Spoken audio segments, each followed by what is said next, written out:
kita akan mempunyai collaboration juga sekarang ni bersama dengan Prof. Madya, Dr. Abang Zainuddin, Abang Abdul Rahman, Timbalan Rektor Pendidikan Jaringan Industri UiTM Cawangan Sarawak. Assalamualaikum Prof. Sihat hendaknya ya? Tak dengar Prof. Waalaikumsalam warahmatullahi wabarakatuh. Terima kasih, dan juga ada person in charge daripada UiTM Sarawak iaitu Dr. Vivian Chong. Are you with me, Dr. Vivian? Adakah dekat sini? Yes, I'm here. Hello. Good morning, everyone. Okay, thank you. Dan kita ada dua panel di sini pada pagi ini, iaitu yang pertamanya kita akan bermula dengan kata-kata aluan daripada Rektor Timbalan PJI. Kemudian kita akan terus kepada Associate Prof. Dr. Muhammad Rizaimy Shaharudin daripada TNCPI Shah Alam, ReNeU. And then the second panel daripada MITRANS, iaitu Associate Profesor TS Dr. Wan Mazlina Wan Mohamed. Okay. So program kita bermula pada 9 pagi and then dan seterusnya akan tamat pada 1 tengah hari. So harapnya kita boleh menepati waktulah insya-Allah. Okay. So saya dengan ini akan memberikan peluang kepada Timbalan Rektor memberikan kata-kata aluan. Dipersilakan Prof. Bismillahirrahmanirrahim. Assalamualaikum warahmatullahi wabarakatuh. Terima kasih saudari pengurusi majlis yang saya hormati, Profesor Madya, Dr. Rizaimy dan juga Dr. Wan Mazlina Wan Mohamed serta Profesor Madya Dr. Zaharah Yusoff yang bersama-sama dengan kita pada hari ini. Kita sebenarnya sangat berbesar hati dengan peluang penganjuran program iaitu sesi Taklimat Semarakkan Pemantapan Entiti Kecemerlangan UiTM di kampus Cawangan Sarawak sebenarnya. Dan memanglah kita berharapkan program ini, aktiviti ini akan menyemarakkan lagi penubuhan RIG kita, RG kita ni semua untuk menjadi lebih mantap dan lebih kukuh lagi lah dengan inisiatif projek yang mungkin sangat relevan dan bermakna kepada UiTM dan negara kita dan negeri Sarawak khususnya. Dan apa yang kita harapkan dengan pendedahan melalui taklimat pada hari ini yang secara kebetulannya diadakan bersama dengan pihak logistik MITRANS juga di sini dengan pihak pejabat TNC PNI. Kita sangat-sangat berharaplah apa-apa yang dikongsikan ini akan membolehkan para pensyarah kita, staf kita mengorak langkah sejajar dengan hasrat universiti serta sejajar dengan dasar negara kita dan polisi negeri Sarawak. Ini adalah untuk membolehkan kita remain significant dan relevant kepada kerja negeri kita. Jadi saya ingin mengucapkan dan menyampaikan salam kepada Datuk Rektor kita kerana beliau tidak dapat bersama-sama kita pada hari ini kerana beliau ada tugas yang lain juga. Dan oleh demikian saya berharap para pensyarah dan staf kita yang menyertai program pada hari ini benar-benar mengambil manfaat daripada apa yang dikongsikan dalam taklimat ini, dan ini akan dijadikan satu titik tolak untuk membolehkan kita melangkah lebih jauh lagi ke hadapan dengan beberapa pencapaian cemerlang oleh UiTM secara keseluruhannya. Dan of course, Cawangan Sarawak ingin menjadi penyumbang kepada kecemerlangan universiti kita secara keseluruhannya. Jadi dengan ini saya ingin mengucapkan ribuan terima kasih kepada pihak Shah Alam dan pihak penganjur dan semua kerana sudi untuk membawa dan juga membawa projek ini di sini dan walaupun dari alam maya, dan juga sudi untuk bersama-sama dengan kita untuk menerka pandangan yang mungkin dikemukakan oleh para pensyarah kita nanti untuk melangkah ke hadapan melalui apa nama tu RIG kita yang akan yang kita dan juga EKD yang kita nak semarakkan ini. Itu sahaja daripada saya, dan kemungkinanlah saya tidak dapat bersama sepanjang masa pada program pada hari ini, dan saya berharap para pencerah akan manfaatkan taklimat ini pada hari ini. Terima kasih. Itu saja. Wabillahi taufik. Assalamualaikum warahmatullahi wabarakatuh. Terima kasih Associate Prof Dr. Abang Zainuddin, Abang Abdul Rahman, Timbalan Rektor Penyidikan dan Jaringan Industri UiTM Cawangan Sarawak. Dan saya terlupa tadi untuk memberi ucap to welcome all the participants in this session. I'm so sorry about that. Okay, selamat datang ke taklimat majlis taklimat. Semoga memberi manfaat kepada semua partisipan yang akan datang, yang akan mendengar taklimat pada pagi ini. So objektif utama taklimat ini adalah untuk menerangkan keperluan entiti kecemerlangan di UiTM, dan juga kita cuba untuk menjelaskan fungsi perundingan di MITRANS dan seterusnya mempromosi beberapa kerja aktiviti perundingan di MITRANS. Okey, seterusnya kita juga ada kata-kata aluan daripada pejabat TNCPI di Shah Alam. Ataupun sebab Sekretariat IK, mohon maaf ya sebab saya dapat sini 9.10 hingga ataupun terus pada webinar.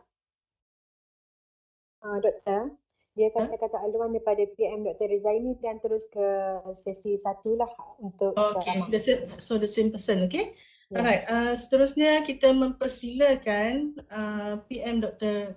Rizaimy, and before that I think I have to read about his background, so that everybody will know who he is.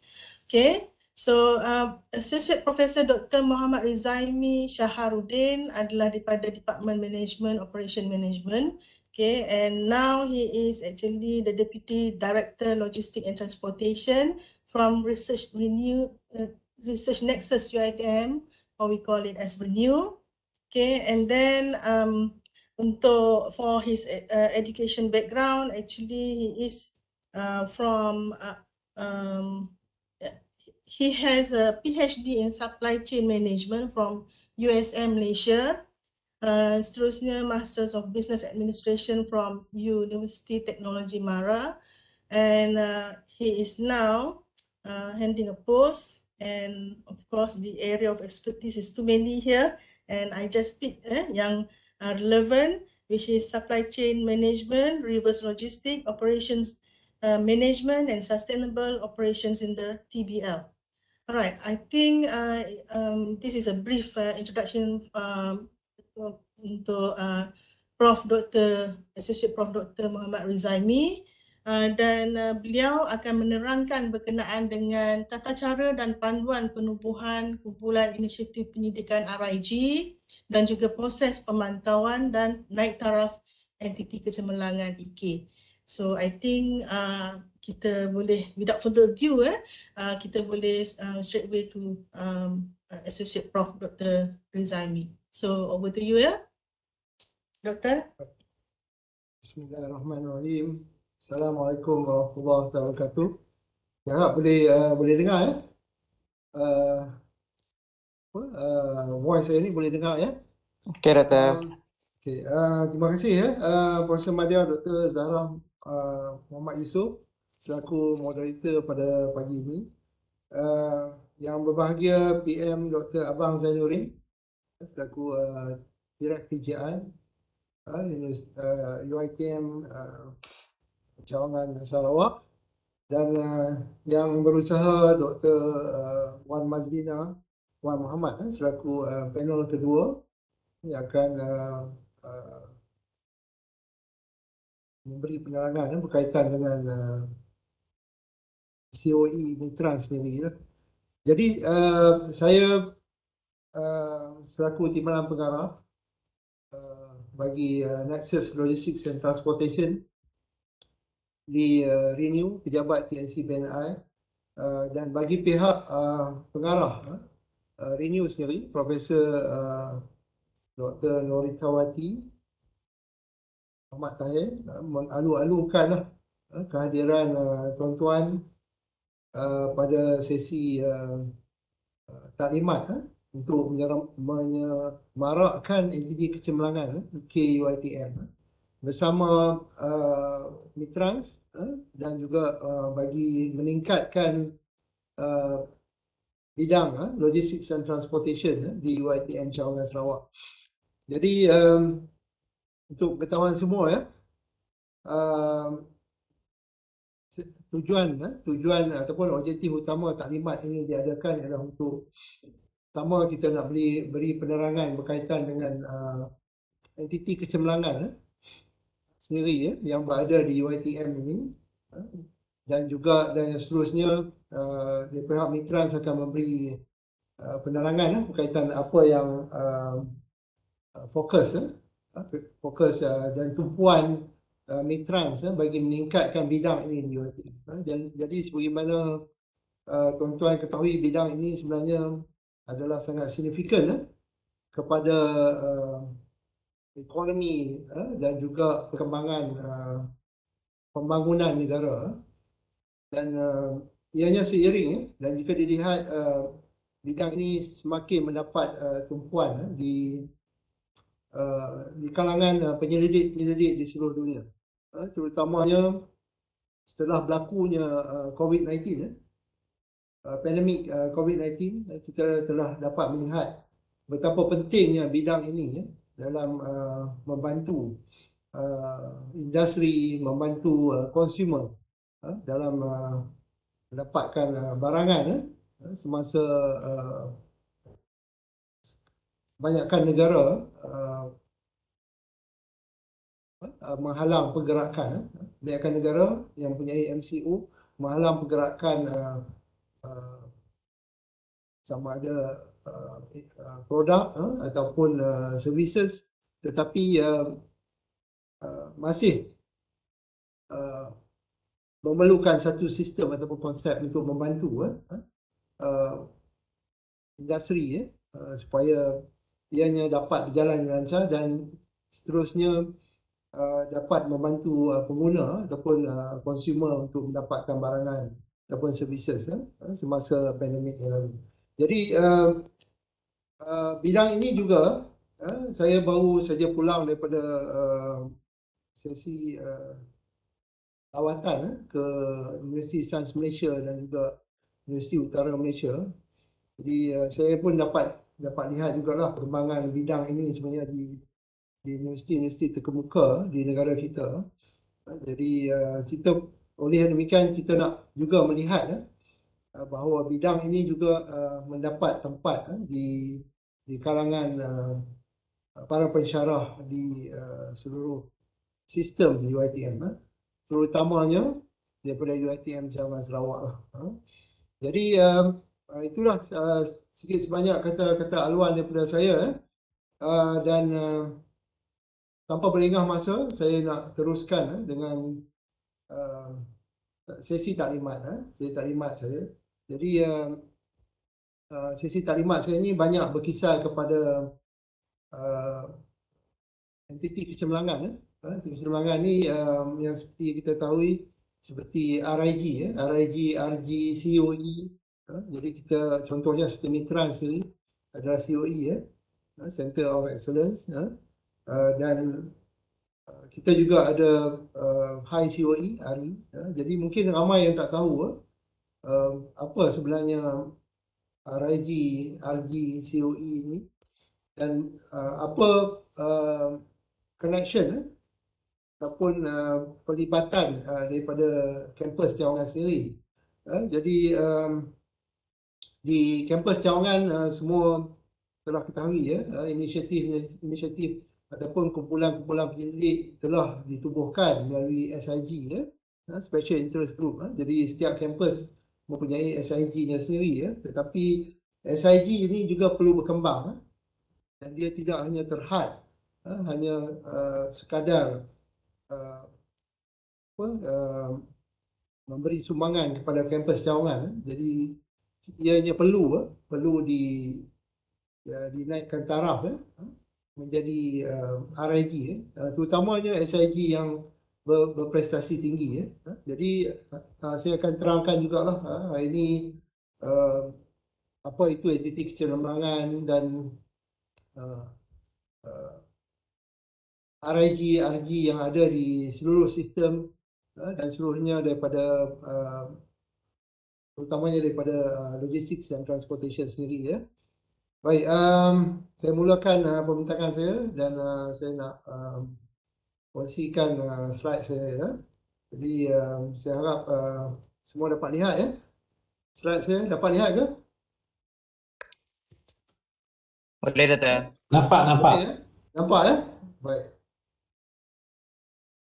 Ini adalah isi kandungan taklimat saya pada pagi ini, iaitu yang pertamanya pengenalan kepada akses penyelidikan UiTM ataupun ReNeU sendiri. Mungkin ramai yang tak tahu ReNeU ni apa itu ReNeU dan apa sebenarnya fungsi ReNeU. Dan yang keduanya entiti kecemerlangan EK di UiTM dan seterusnya proses pemantauan dan naik taraf EK ya. Untuk bahagian ini saya hanya beri sedikit ringkasan sebab apa yang kita perlu tumpukan di sini ialah berkaitan dengan penumbuhan RIG ya. Jadi untuk naik taraf semua tu saya hanya beri sedikit penerangannya lah. Saya tidak perlu pergi secara terperinci ya. Yang ini setelah didaftarkan dan menjadi RIG dan bertaraf RIG dan yang ini adalah perkara yang perlu dilihat lah. Supaya RIG ini dapat berkembang dan dapat naik taraf naik taraf terlebih yang lebih tinggi ya. Dan kemudian ada juga saya akan sentuh berkaitan dengan geran kolaborasi ya, entiti penyelidikan UiTM iaitu KEPU, dan yang terakhir ialah dokumen rujukan EK ya, entiti kecemerlangan. EK ni ialah entiti kecemerlangan ya. Yang pertama sekali pengenalan kepada akses penyelidikan UiTM iaitu ReNeU. Ini adalah carta organisasi ReNeU seperti yang saya terangkan tadi ya. ReNeU diketuai oleh Profesor Dr. Noritawati Madya, itu pengarah Research and Access UiTM, dan di bawah pengarah sendiri ada 6 timbalan pengarah ya. Dan setiap timbalan pengarah mempunyai bidang tujuan yang diketuai ya.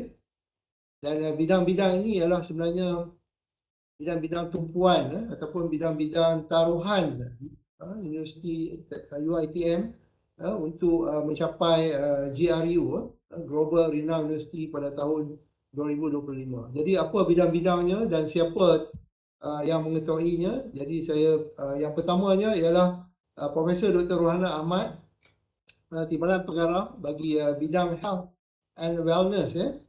Dan Profesor Dr. Rohana dibantu oleh Dr. Nodiana Syamsul Rizal, itu sebagai koordinator health and wellness.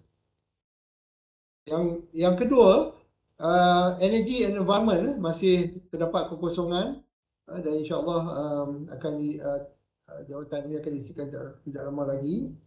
Dan koordinatornya ialah Associate Professor Dr. Siti Nurhaja Muhammad Latif sebagai koordinator energy and environment. Dan bidang yang ketiga ialah industrial technology ya. Yang ini timbalan pengarahnya ialah Associate Professor TS Dr. Aida Jumahan dan dibantu oleh koordinator Dr. Natasha Ahmad Nawawi. Dan yang seterusnya, saya rasa yang ini yang paling ramai lah pensyarah yang memilih bidang ini ya. Jadi mungkin tuan-tuan boleh dapat lihat sendiri ya, bila kita dapat, terutamanya dalam bila kita pergi ke website UiTM Expert, di situ ada secara keseluruhan achievement kita, dan di situ juga ada kita dapat lihat bidang kita. Sebenarnya bidang ini boleh ditukar dan saya rasa ramai pensyarah terutamanya social science telah memilih bidang ini, iaitu Social Creativity and Innovation. Yang ini timbalan pengarahnya ialah Associate Professor Dr. Nurul Hamiza Zamzuri, dan beliau dibantu oleh Dr. Nur Azliana Azizan, satu koordinator.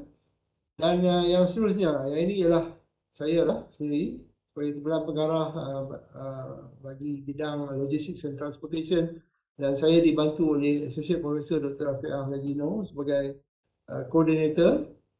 Dan yang terakhir, bidang terakhir ialah Cyber Technology. Yang ini diketuai oleh Associate Professor IR Engineer TS Dr. Syed Abdul Muttalib Al-Junid Syed Abdul Rahman, dan beliau dibantu oleh Associate Professor TS Dr. Abdul Hadi Abdul Razak sebagai koordinator. Yang ini ialah Syarter Organisasi ReNeU ataupun Research Nexus UiTM.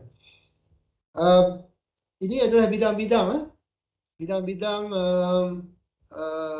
tadi yang saya terangkan, dan juga sub area, sub bidangnya. Dan seperti saya maklumkan tadi kesemua bidang ini adalah bidang taruhan UiTM untuk mencapai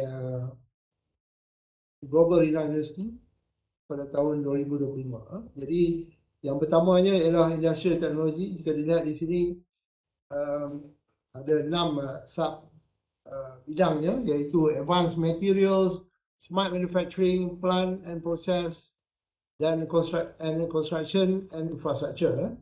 Dan bagi Logistics and Transportation, jadi kita ada banyak bidang di bawahnya, iaitu yang pertamanya Transportation, Logistics dan Halal Hub.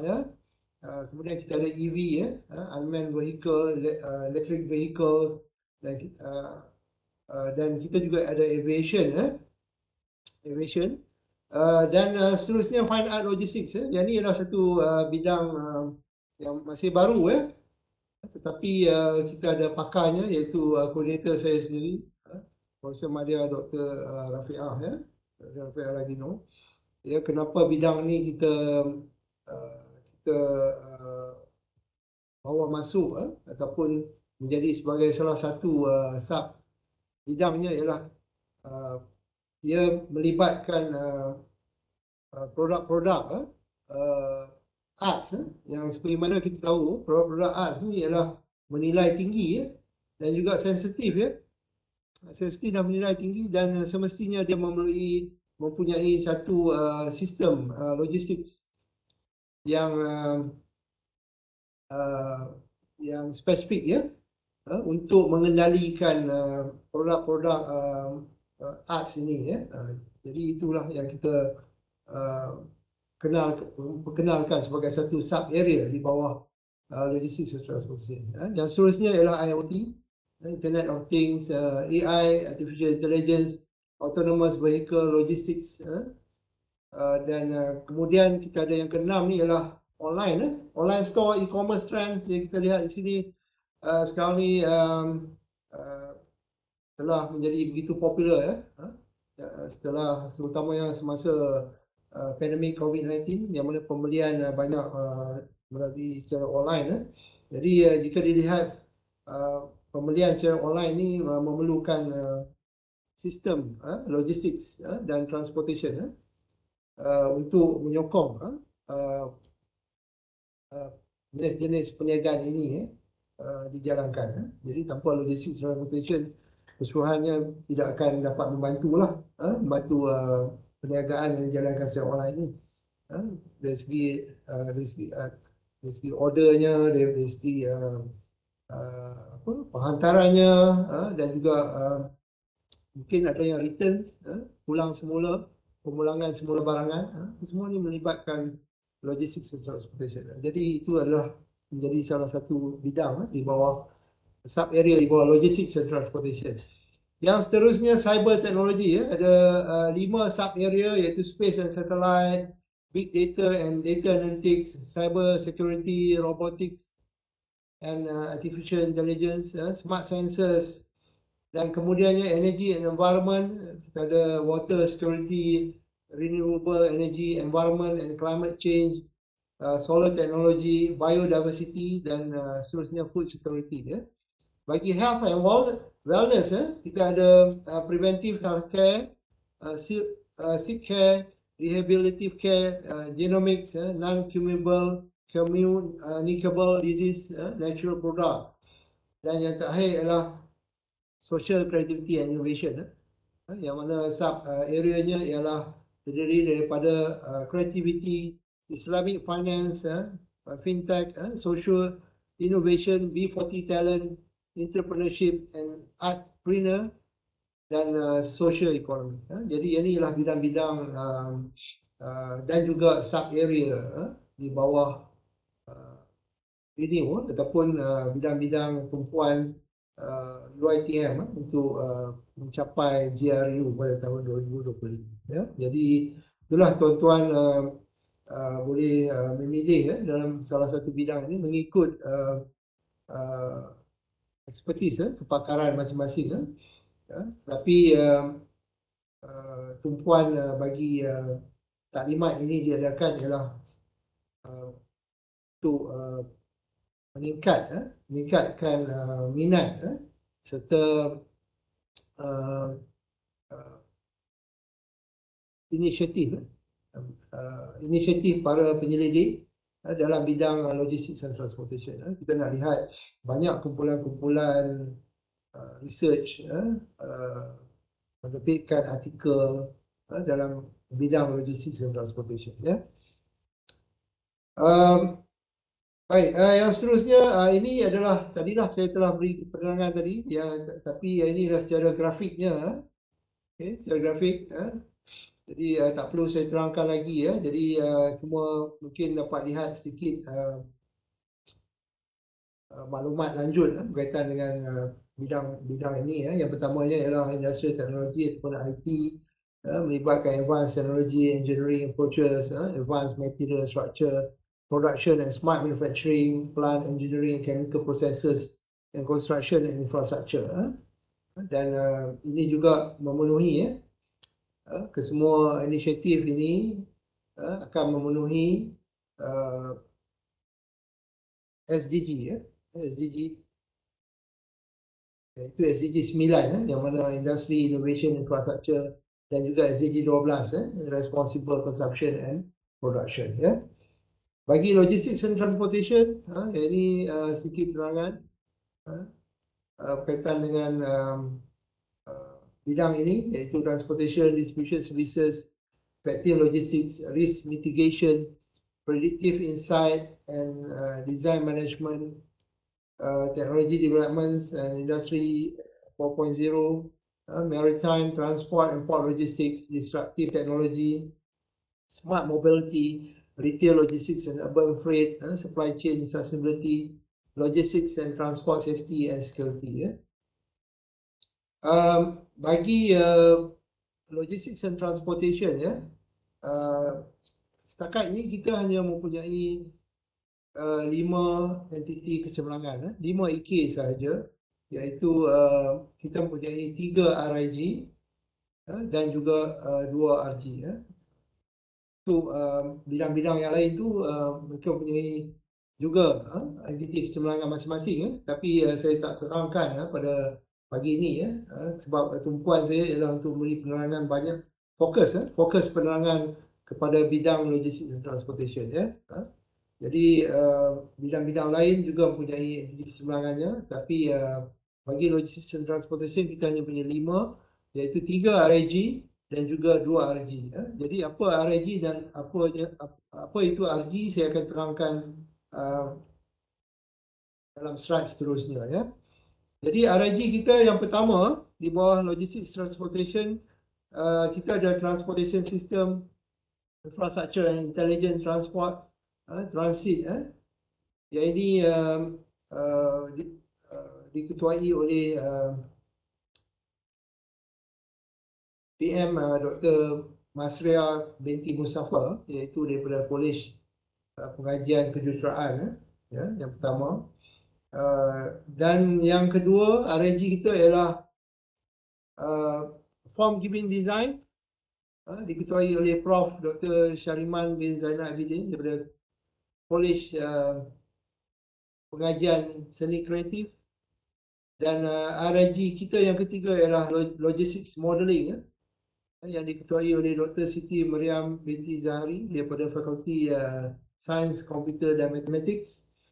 Dan selain daripada RIG, kita mempunyai RG ya. Ada dua RG, iaitu yang pertamanya ialah National Design Center NDC yang diketuai oleh Profesor Madya TS Dr. Rusmadiah bin Anwar daripada Kolej Pengajian Seni Kreatif. Dan yang seterusnya kita punya RG Flight Technology and Test FTT yang diketuai oleh PM TS Dr. Rizal Effendi bin Muhammad Nasir daripada Kolej Pengajian Kejuruteraan. Jadi RG kita ni mantap, semuanya mantap. Dan mungkin ramai yang tak tahu, contohnya bagi RG Flight Technology and Test ni kita mungkin kepakaran dalam penghasilan drone-drone yang berstandard antarabangsa.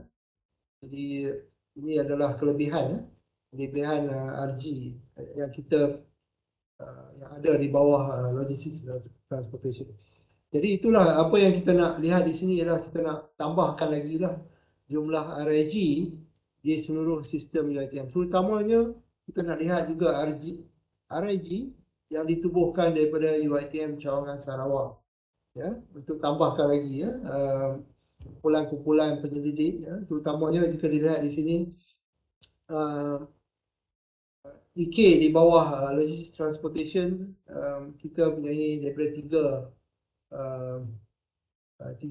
dua daripada college, satu daripada fakulti Kolej Pengajian Kejuruteraan dan Kolej Pengajian Seni Kreatif, dan juga satu daripada fakulti Sains Komputer dan Matematik. Kita nak tambahkan lagi lah, utamanya daripada Social Science, pengurusan, ataupun kita juga boleh tambahkan daripada bidang-bidang yang lain sama. Seperti yang kita ketahui, bidang Logistics and Transportation ni adalah multidisciplinary. Dia boleh daripada SNT dan juga boleh daripada Social Science sendiri. Dan kita dapat lihat di sini lah, sebenarnya kesemua RG dan RG kita adalah kombinasi daripada kedua-dua bidang ini, Science and Technology dan juga Social Science. Okay, so ini adalah cyber technology. Ini adalah niche area dia, ialah seperti computing and communication technologies with key research area on cyber technology, space and satellite, big data analytics, cyber security, robotics, and artificial intelligence and smart sensors. So knowledge-based solution for complex cyber technology challenges towards sustainable industry, innovation and infrastructure. Dan bidang seterusnya energy and environment. Ini berkait rapat dengan world's energy demand and the earth environment, renewable energy, climate change, environment sustainability, water security, biodiversity and smart security, solar technology, smart agriculture, biotechnology, green technology, disaster mitigation, soil remediation and environmental pollution. Jadi ini berkait rapat dengan energy environment, dan semestinya ini adalah sangat berkait rapat dengan SDG, Sustainable Development Goals pada tahun 2030, dan ia juga berkait rapat dengan polisi-polisi negara yang kita ada, wawasan kemakmuran negara, dan juga polisi Malaysia Plan, Malaysia Plan, berkait rapat dengan area ini, dan juga bidang-bidang yang lain, bukan sahaja energy environment. Logistics Transportation juga adalah berkait rapat dengan polisi-polisi antarabangsa dan juga negara kita.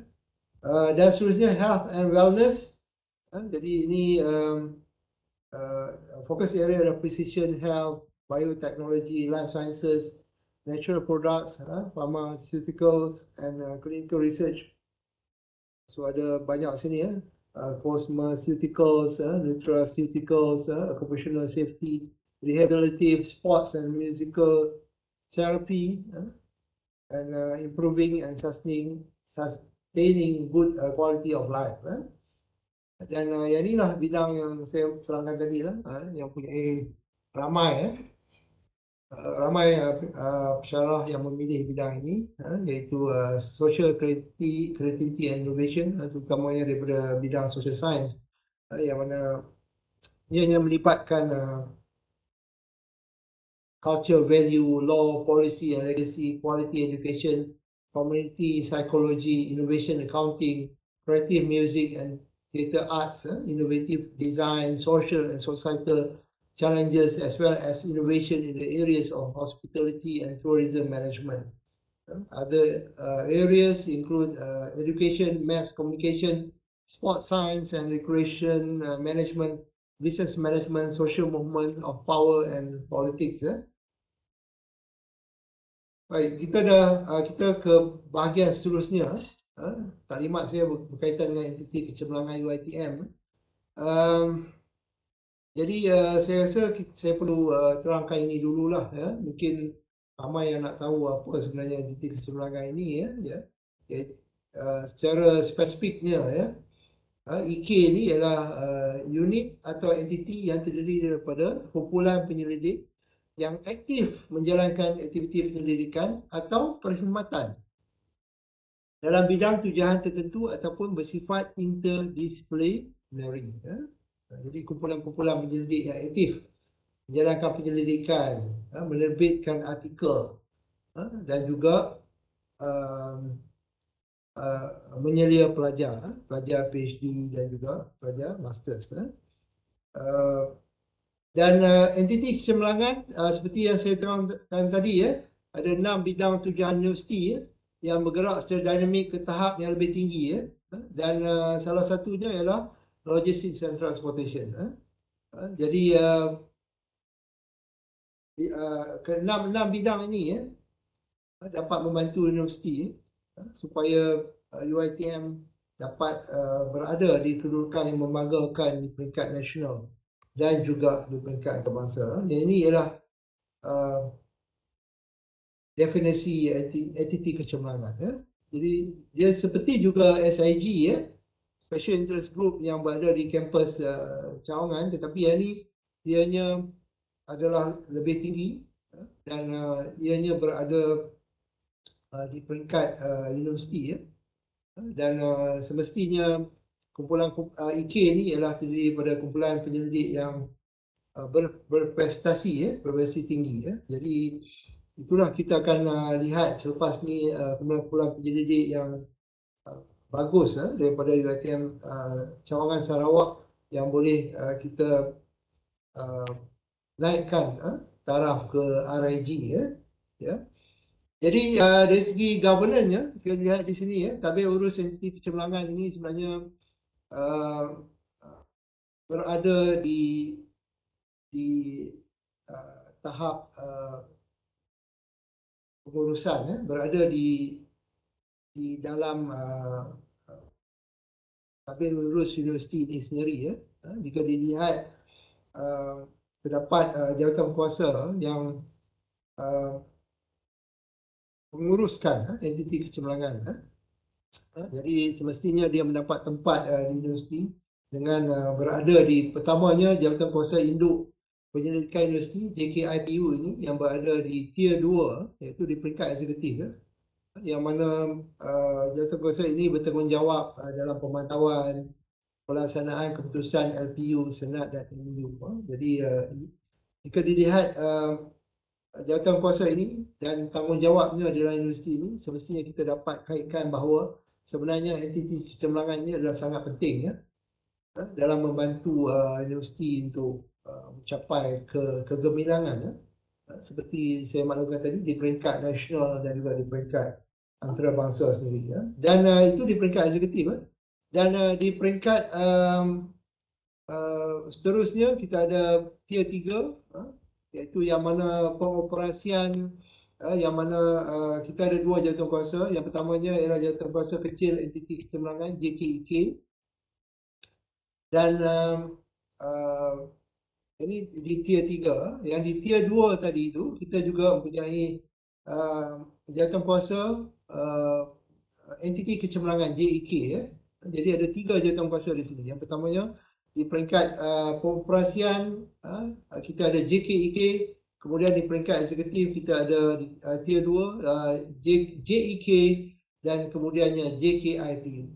Jadi sudah semestinya ianya memainkan peranan yang sangat penting kepada UiTM dalam memacu UiTM mencapai kegemerlangan dan mencapai taraf GRU Global Renowned University pada tahun 2025 ya. Jadi sikit sebanyak berkaitan dengan tabir urusnya ya. Dan jika dilihat di sini dari segi kategori teras IK ada dua jenis IK ada dua jenis, iaitu yang pertamanya PNI ataupun penyelidikan dan inovasi, yang mana dalam PNI ini tumpuan IK ni ialah 70% dalam penyelidikan dan inovasi. Manakala perkhidmatan sebanyak 30% ya. Itu yang sebelah kanan saya tu, dia lihat itulah definisi terperincinya ialah entiti yang melaksanakan aktiviti penyelidikan untuk meningkatkan tahap kualiti penyelidikan dan perkhidmatan serta memberi khidmat perlindungan kepada industri dan masyarakat ya. Walaupun fokus pada PNI, tetapi ada juga perkhidmatan sebanyak 30%. Dan IK yang memberi tumpuan kepada perkhidmatan, yang ini 70% menjalankan perkhidmatan dan perlindungan kepada masyarakat dan industri. Dan di samping itu juga IK ini juga mempunyai fokus pada PNI iaitu sebanyak 30% ya. Okey, dan seterusnya jika dilihat sini, ini adalah klasifikasinya ya. Klasifikasi entiti kecemerlangan. Kita lihat daripada sebelah kiri ke sebelah kanan ya. Sebab ini menunjukkan dia kategorinya ya. Yang mana kategori entiti kecemerlangan yang paling bawah sekali sebelah kiri, iaitu kumpulan inisiatif penyelidikan RIG, Research Initiative Group. Yang ini ialah kepada kumpulan-kumpulan penyelidik yang baru menubuhkan IK dan menjalankan penyelidikan perkhidmatan dalam salah satu bidang tujuan ReNeU yang dipilih. Dan RIG dipimpin oleh seorang ketua. Tetapi jika lihat di sini, RIG pengurusan masih di peringkat fakulti ataupun di peringkat cawangan. Bukan, belum lagi ke peringkat ReNeU. Dan jika RIG ini telah mencapai prestasi yang baik, kerana setiap tahun kita akan menjalankan audit, dan jika ianya berprestasi baik, kumpulan RIG ini berpeluang untuk naik taraf ke kategori seterusnya, iaitu kumpulan penyelidikan ataupun RG ya. Dan RG ni ialah pengurusan di peringkat ReNeU, peringkat kita. Jadi dia ialah RG ni ialah RIG yang telah mencapai tahap prestasi dan melepasi peratus minima yang ditetapkan menggunakan instrumen penilaian high COE. Dan dia juga dipimpin oleh seorang ketua. Ya. Dan sekali lagi RG akan diaudit secara tahunan. Dan jika RG ini telah mencapai prestasi yang baik, RG ini boleh berpeluang juga untuk naik taraf sekali lagi ke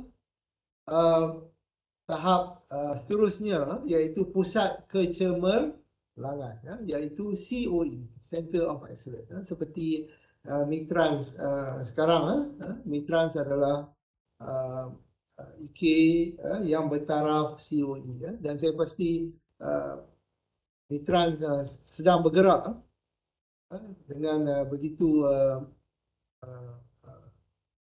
serius sekarang, bergerak begitu serius untuk mencapai tahap yang lebih tinggi, iaitu ke seterusnya, iaitu high COE. Tapi saya terangkan COE dulu ya. COE ni pengurusannya di peringkat COE Jadi COE ni akan mempunyai dia punya seperti MITRANS juga mempunyai organisasinya sendiri, mempunyai Timbalan Pengarah, dan dia mempunyai juga mempunyai staf-staf tadbiran yang membantu, mempunyai pejabat sendiri. Jadi diuruskan oleh seorang pengarah ya. Ketuanya adalah berstatus pengarah.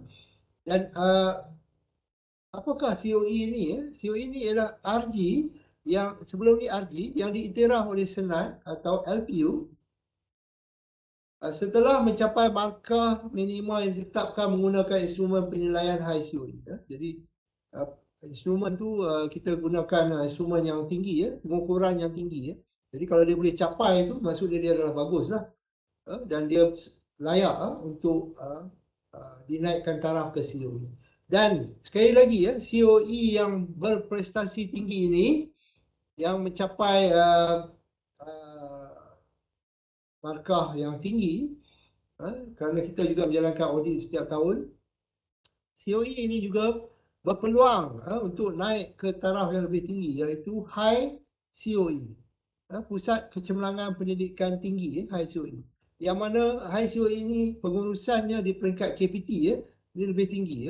Dan kita ada satu, iaitu Accounting Research Institute, ARI. Dan siapakah high COE ini? Ialah COE, sebelum dia COE, universiti yang dinilai dan diiktiraf di peringkat kebangsaan dan KPT. High COE dipilih berdasarkan tujuan penyelidikan, perkhidmatan ataupun perkhidmatan yang selari dengan keperluan KPT dan negara. Ini tinggi. Dan yang terakhir, high COE yang mencapai tahap yang tinggi, sekali lagi akan dinilai di peringkat KPT dan jika ia dipati layak, boleh dinaikkan pula ke kategori yang tertinggi, iaitu Pusat Kecemerlangan Antarabangsa ataupun WCOE.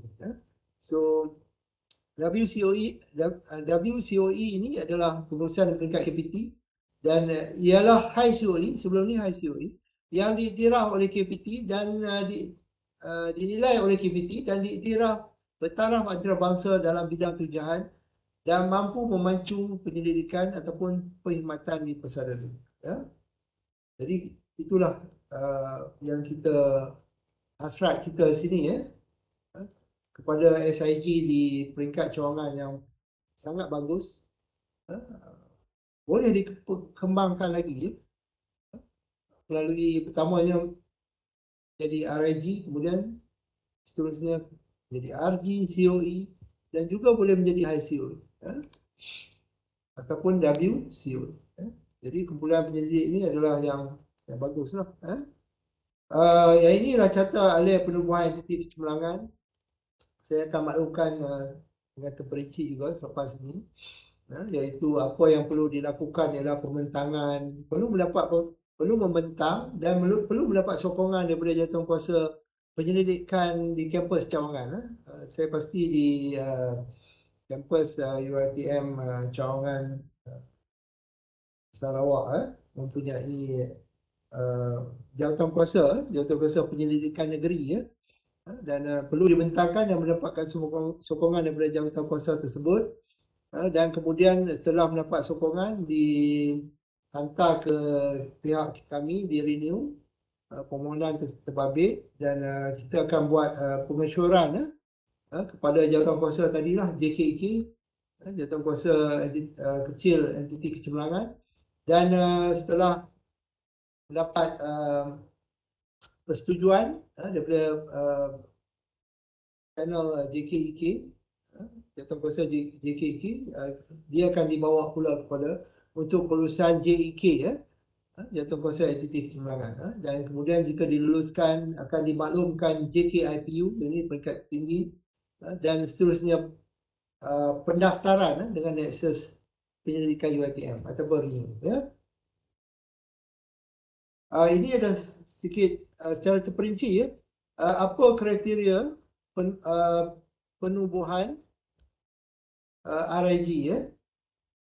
Jadi apa kriterianya? Yang pertama adalah pemohon ataupun ketua bagi RIG tersebut wajib membuat pembentangan ataupun ketua kumpulan penyelidikan tersebut. Belum lagi belum didaftarkan menjadi RIG lagi, wajib membuat pembentangan dan kemudian mendapat sokongan daripada jawatankuasa penyelidikan negeri, seperti saya terangkan tadi. Itu yang pertama. Yang kedua, permohonan penubuhan RIG yang disokong oleh Jawatankuasa Penyelidikan Negeri tertakluk pada kriteria penubuhan RIG itu sendiri. Okay. Jadi kelulusan itu bergantung pada kriteria penubuhan RIG. Okay. Jadi maksud dia begini, walaupun disokong, tapi jika dia tidak memenuhi keperluan kriterianya, jadi kita akan minta ditambah baik lagi lah. Bukan maksudnya walaupun diluluskan oleh Jawatankuasa Penyelidikan Negeri akan terus mendapat kelulusan di peringkat ReNeU. Kita perlu lihat dulu adakah dia mematuhi kriteria penubuhan tersebut, dan jika ia semestinya dia akan dapat diluluskan. Dan permohonan penubuhan RIG yang telah disokong oleh tadi Jawatankuasa Penyelidikan Negeri akan akan dihantar kepada pejabat ReNeU, dan kita akan bawa masuk mesyuarat untuk mendapat kelulusan pengesyoran daripada Jawatankuasa JKEK, dan kemudian mendapat kelulusan daripada JEK. Kemudian kita akan maklumkan kepada dalam mesyuarat Jawatankuasa Induk Penyelidikan Universiti, dan seterusnya didaftarkan. Daftarkan sebagai RIG di bawah ReNeU. Jadi kriterianya sekurang-kurangnya 5 ahli, dan digalakkan termasuk ahli daripada luar fakulti, kolej ataupun kampus cawangan. Kalau boleh ada ahli yang daripada luar daripada UiTM kampus Cawangan Sarawak. Maksudnya masih lagi dalam sistem UiTM, mungkin daripada Selangor, daripada Perak ke, ataupun Negeri Sembilan ke, ataupun Sabah ke. Ini kita galakkan, dan Ketua RIG mesti sedang pernah dalam tempoh 3 tahun kebelakangan ini menjadi penyelidik utama PI bagi geran luar yang berdaftar dengan pejabat TNC PI, dengan nilai minima RM20,000 bagi SNT, dan juga sekurang-kurangnya RM5,000 bagi bidang sains sosial. Saya rasa ini bukanlah masalah besar kepada penyelidik, terutama yang bidang sosial sains, yang terutama yang pernah mendapat geran-geran FRGS. Semua ni adalah RM5,000 adalah sangat minima. Geran FRGS sebenarnya kita boleh dapat melebihi RM40,000, RM50,000. Jadi ketuanya layak untuk memohon bagi penubuhan RIG. Dan kumpulan penyelidik mesti aktif menyelia pelajar pasca siswaza secara penyelidikan. Jadi itulah 5 ahli tadi, bukan seorang atau 2 sahaja yang aktif kalau dia, kita perlukan kesemuanya aktif, supaya apabila ia menjadi RIG, dia boleh berkembang lagi menjadi RG, dan kemudian boleh menjadi COE, dan seterusnya. Dan ini syarat seterusnya, pelantikan ahli tetap RIG adalah dilihat kepada satu saja, satu RIG saja. Jadi ahli tetap satu. Kalau dia dah menjadi ahli tetap RIG yang lain, maka dia tidak layak untuk menjadi ahli tetap bagi kumpulan RIG baru yang hendak ditubuhkan. Tetapi jika dia ahli bersekutu, dibenarkan. Ahli bersekutu dibenarkan dua sama ada ahli bersekutu daripada high COE ataupun COE, ataupun RG ataupun RIG yang lain yang telah didaftarkan. Ahli bersekutu boleh, tetapi ahli tetap hanya satu saja. Dan penyelidik hanya boleh menjadi ketua atau ahli tetap pada satu RIG sahaja. Fellow tetap high COE dan COE tidak dibenarkan menjadi ketua ataupun ahli tetap RG dan RIG. Alright? Fellow tetap, tapi fellow bersekutu dibenarkan. Fellow tetap tidak dibenarkan. Dan keahlian penyelidik kampus Cawangan dan RIG di UiTM Sarawak adalah digalakkan. Jadi kita sangat galakkan, dan juga kita perlu libatkan, jika lihat yang poin yang seterusnya, perlu libatkan penyelidik pada UiTM Selangor yang aktif, sekurang-kurangnya seorang. Kenapa Kerana ini adalah denominator penyelidik ataupun pensyarah pada UiTM Cawangan Selangor adalah denominator bagi penarafan universiti UiTM, sama ada MIRA ataupun QS, penarafan QS ya. Jadi perlu ada seorang daripada UiTM Cawangan Sarawak. Jadi bila kita terbitkan ataupun research yang kita buat, akan ada nama lah daripada penyelidik pada UiTM Selangor, dan ini nama beliau akan diambil sebagai salah satu points kepada penarafan UiTM sendiri ya. Jadi RIG boleh memohon naik taraf sebagai RG ya.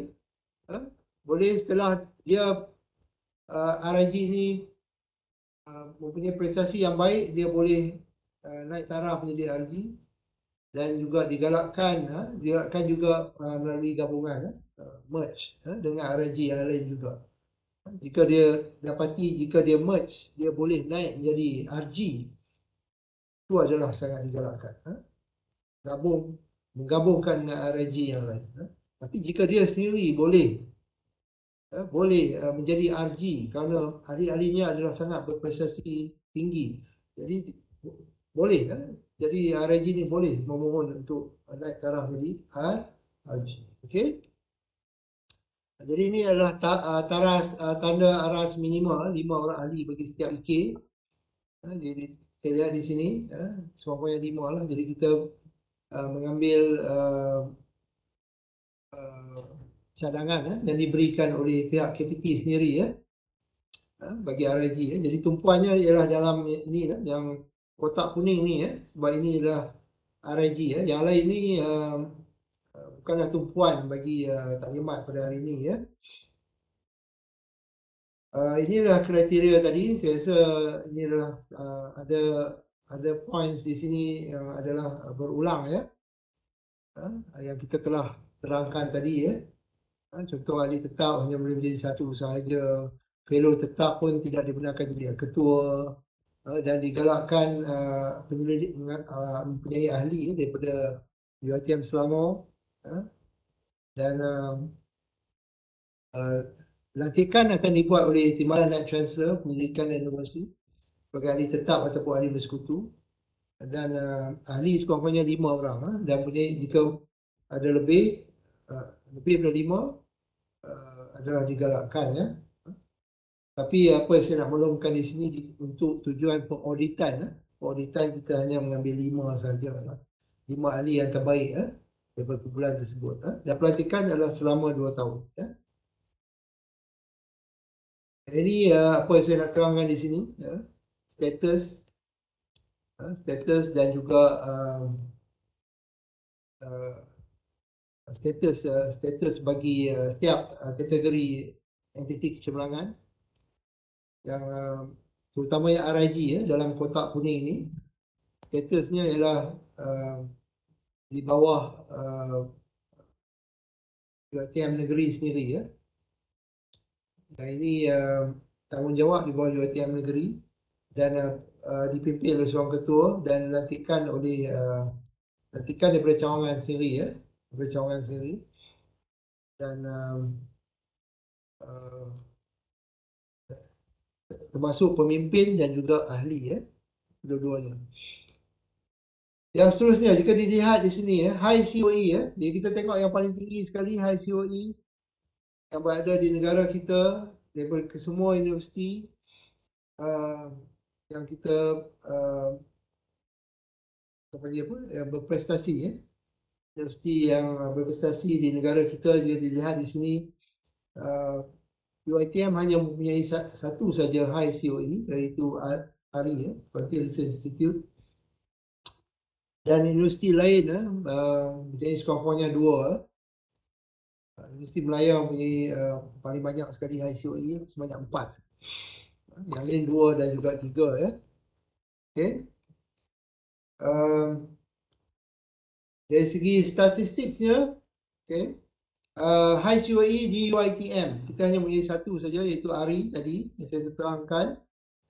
COE kita punya 13 COE, RG 28 dan RIG 162 seluruh sistem Dan ini ialah COE seperti saya terangkan tadi ada 13 COE, iaitu yang pertamanya ialah Malaysia Institute of Transport MITRANS, yang kedua Institute of Infrastructure Engineering and Sustainability Management IIESM, Institute of Pathology, Laboratory and Forensic Medicine IPerform.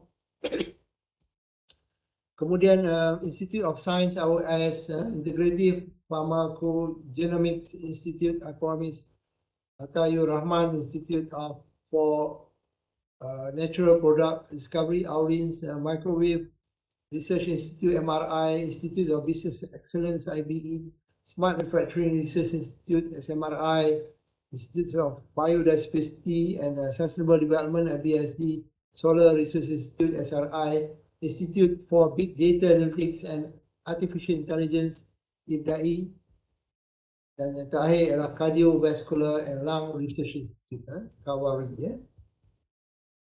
Ini ialah pengarahnya COE. Kita ada high COE iaitu Prof. Dr. Jamaliyah Said selaku pengarah, yang berbahagia Prof. Dr. Jamaliyah Said selaku pengarah Accounting Research Institute. Dan COE ada dua kategori. Yang pertama ialah COE yang berteraskan perkhidmatan. Ada 3 COE. Yang pertama ialah yang berbahagia Prof. Engineer TS Dr. Mohd Tarikh selaku pengarah MITRANS, dan seterusnya yang berbahagia Profesor Dr. Jafar Paiman selaku pengarah IBE, dan yang ketiga ialah Profesor Dr. yang berbahagia Profesor Dr. Sazli Shahlan Kasim pengarah KAWARI, dan COE yang berteraskan PNI Pendidikan dan Inovasi. Yang pertamanya ialah yang berbahagia Profesor Dr. Noyati Abdul Hamid pengarah IIESM, Profesor Chemistry Dr. Noor Hadiani Ismail iaitu pengarah Aurins, yang berbahagia Profesor TS Dr. Muhammad Rusuk Mahmud pengarah IOS, yang bahagia PM Profesor Madya IR Dr. Nafli Janita Dahlan pengarah SRI, yang berbahagia Profesor Senior Dr. Zulkifli Abdul Hamid selaku pengarah IBSD, yang berbahagia Profesor Datin Dr. Hafizah Muhammad Nawawi pengarah IPerform, yang berbahagia Profesor Datuk Dr. Muhammad Zaki Saleh pengarah IPromise, yang berbahagia Profesor IRTS Datin Dr. Wahidah Mansur selaku pengarah MRI, yang berbahagia Profesor IRTS Dr. Yupiter Haragan Prasada Menurung selaku pengarah SMRI, dan yang terakhir yang berbahagia Profesor Dr. Yasni Muhammad Zain iaitu pengarah IBDAI. Dari segi statistiknya, yang dilihat di sini mengikut kampus Cawangan, RIG yang paling tinggi dan yang paling banyak sekali ialah daripada UiTM Cawangan Selangor, iaitu sebanyak 130 RIG dan juga 25 RG. Yang kedua ialah Pulau Pinang dengan 10 RIG, Melaka ada 7 RIG dan 1 RG. Sarawak sekarang ni kita punya 3. Kemudian Perak ada 4 RIG, Sarawak ada 3, telah punya 3, dan Kelantan 2, Johor 2, Terengganu ada 1 RIG dan 1 RG. Perlis pun sama juga, 1 RIG dan 1 RG. Pahang 1 RIG dan Negeri Sembilan 1 RIG. Jadi dari segi mengikut kampus Cawangan, data ni adalah data yang telah dikemas kini pada 23 Mei 2022. Dan kalau mengikut fakulti di Selangor, yang paling tinggi sekali ialah di Kolej Pengajian Kejuruteraan dengan 40 RIG dan 12 RG. Yang kedua ialah kita ada Fakulti Sains Gunaan dengan 16 RIG dan 5 RG, dan yang ketiga ialah Fakulti Sains Komputer dan Matematik dengan 12 RIG. Yang lain tu kita punya 8, 7, 5, 4 sehingga 1 Jadi mengikut fakulti di Islam. Yang inilah proses pemantauan dan naik taraf entiti kecemerlangan IK ya. Bagi bahagian ini saya akan terangkan secara ringkas ya. Sebab ini setelah mencapai telah didaftarkan sebagai RG setiap tahun RIG ya, kita akan menjalankan audit ya. Dan jika dilihat sini markah bagi RIG ya, RIG perlu bawah daripada 55% ya. Jadi tidaklah begitu membebankan sangat ya. Tetapi jika dia telah mencapai RG, dia perlu sekurang-kurangnya mencapai 55%. COE 65%, high COE 80%. Bagi WCOE penyarapan oleh KPT ya. Dan ini audit yang kita jalankan setiap tahun dan kita akan berikan bintang dan kita dan ini kita menggunakan terms sebagai IK star bagi memberi pengukuran tentang prestasi bagi setiap RG dan RIG IK star. Jadi setiap tahun kita akan menjalankan IK star ini dan jika dilihat di sini RIG ataupun RG yang mencapai skor melebihi 80% mendapat taraf 5 bintang. Bawah pada 79.9 tapi melebihi 60 4 bintang. Bawah daripada 59.9 tapi melebihi 40 3 bintang. Dan bawah daripada 39.9% tapi melebihi 20% 2 bintang.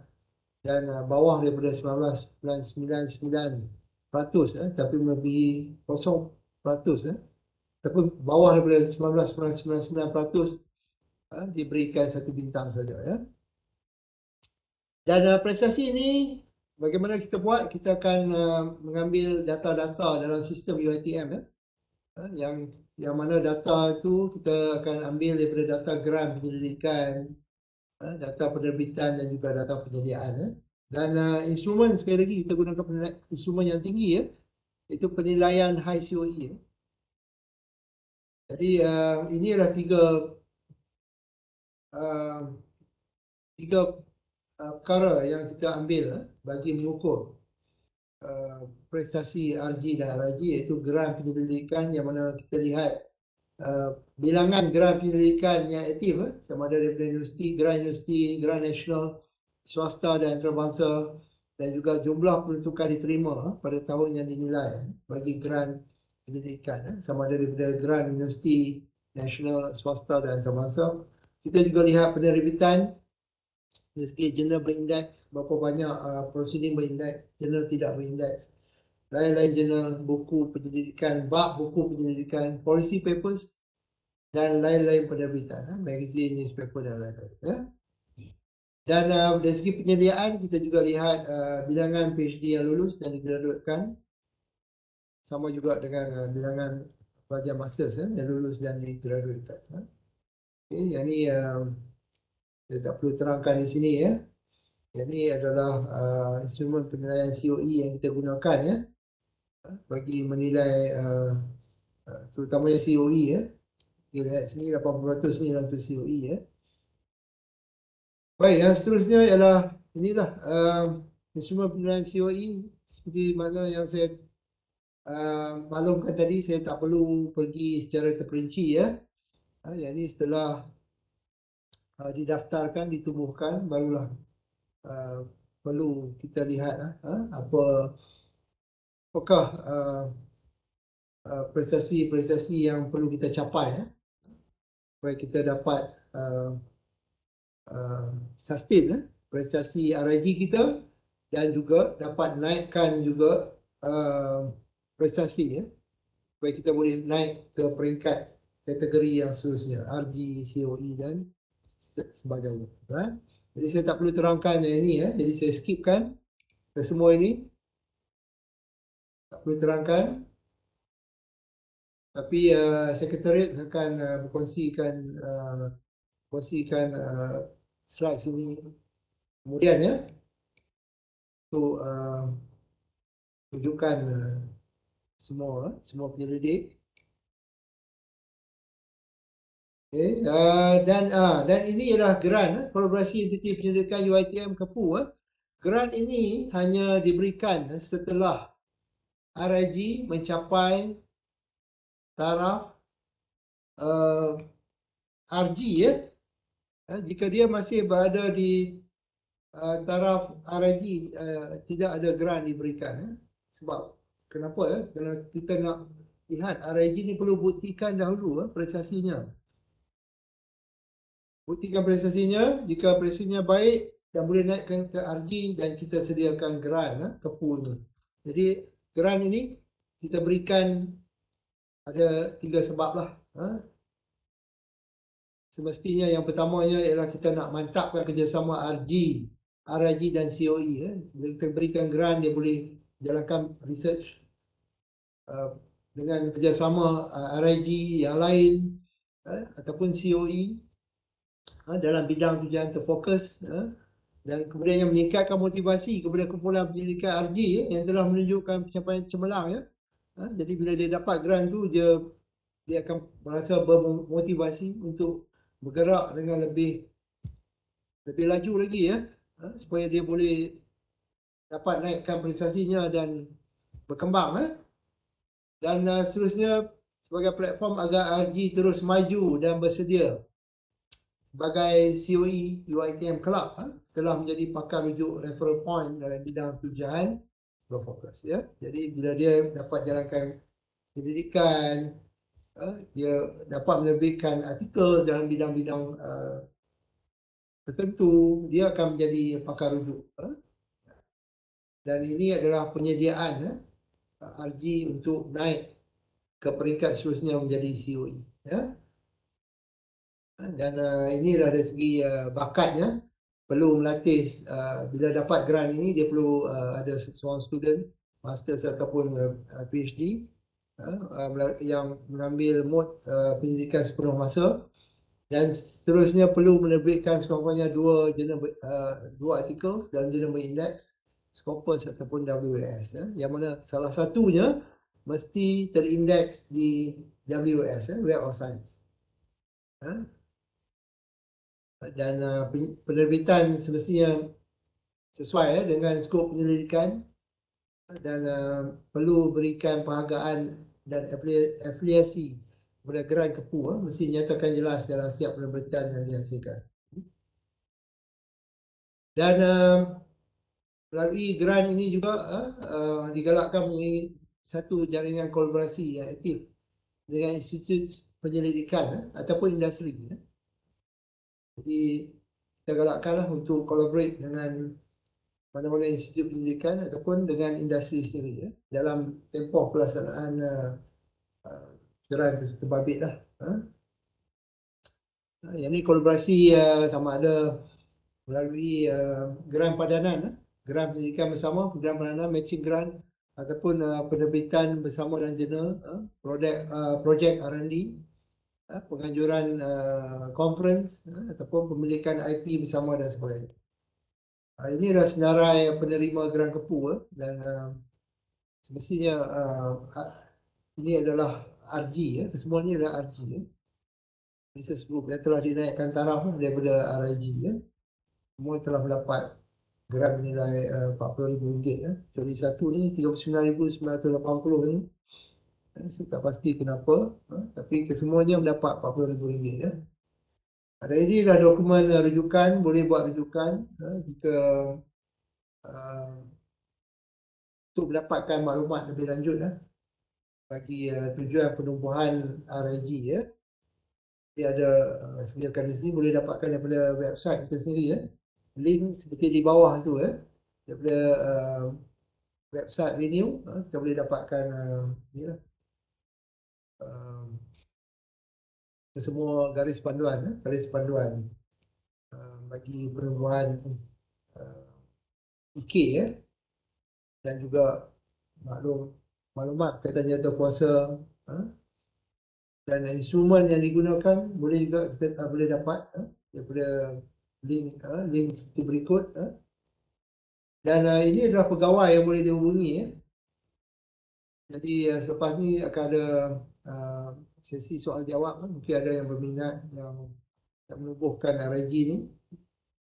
Dan ini adalah pegawai-pegawainya yang boleh dihubungi. Dan kami di ReNeU sentiasa bersedia untuk membantu supaya kita dapat banyak kumpulan-kumpulan penyelidik yang berprestasi ni dapat bersama-sama membantu universiti kita. Jadi yang pertama ialah Puan Nur Nadia Muhammad Nasir, itu pegawai penyelidik sosial N41. Ada juga ini adalah nombor telefonnya. Dan yang keduanya Puan Fasihah Abdul Wahab, pegawai eksekutif N29. Boleh hubungi beliau juga. Dan yang ketiga ialah Cik Siti Sofiana Syasha, itu Batu Takbir N19 ya. Ada juga nombor panggilan di sini. Boleh menghubungi mereka secara terus untuk dapatkan maklumat serta bantuan ya. Dan di akhir nanti di akhir sesi taklimat ini, pihak sekretariat akan sediakan link untuk para penyelidik jika berminat boleh mengisi dan juga pertama dalam untuk jam latihan yang kedua jika berminat boleh isi, dan kita akan lihatlah berapa ramai penyelidik di UiTM Cawangan Sarawak yang berminat dan layak untuk memohon untuk menubuhkan regi ini. Dan jika diperlukan, jika ada jumlah yang sesuai dan perlu bantuan dari pihak ReNeU, kami boleh terbang ke Sarawak bersama-sama dengan MITRANS, pihak MITRANS untuk memberi penerangan lebih lanjut ataupun untuk memberi bantuan untuk mengisi isi borang. Tapi ini memerlukan itulah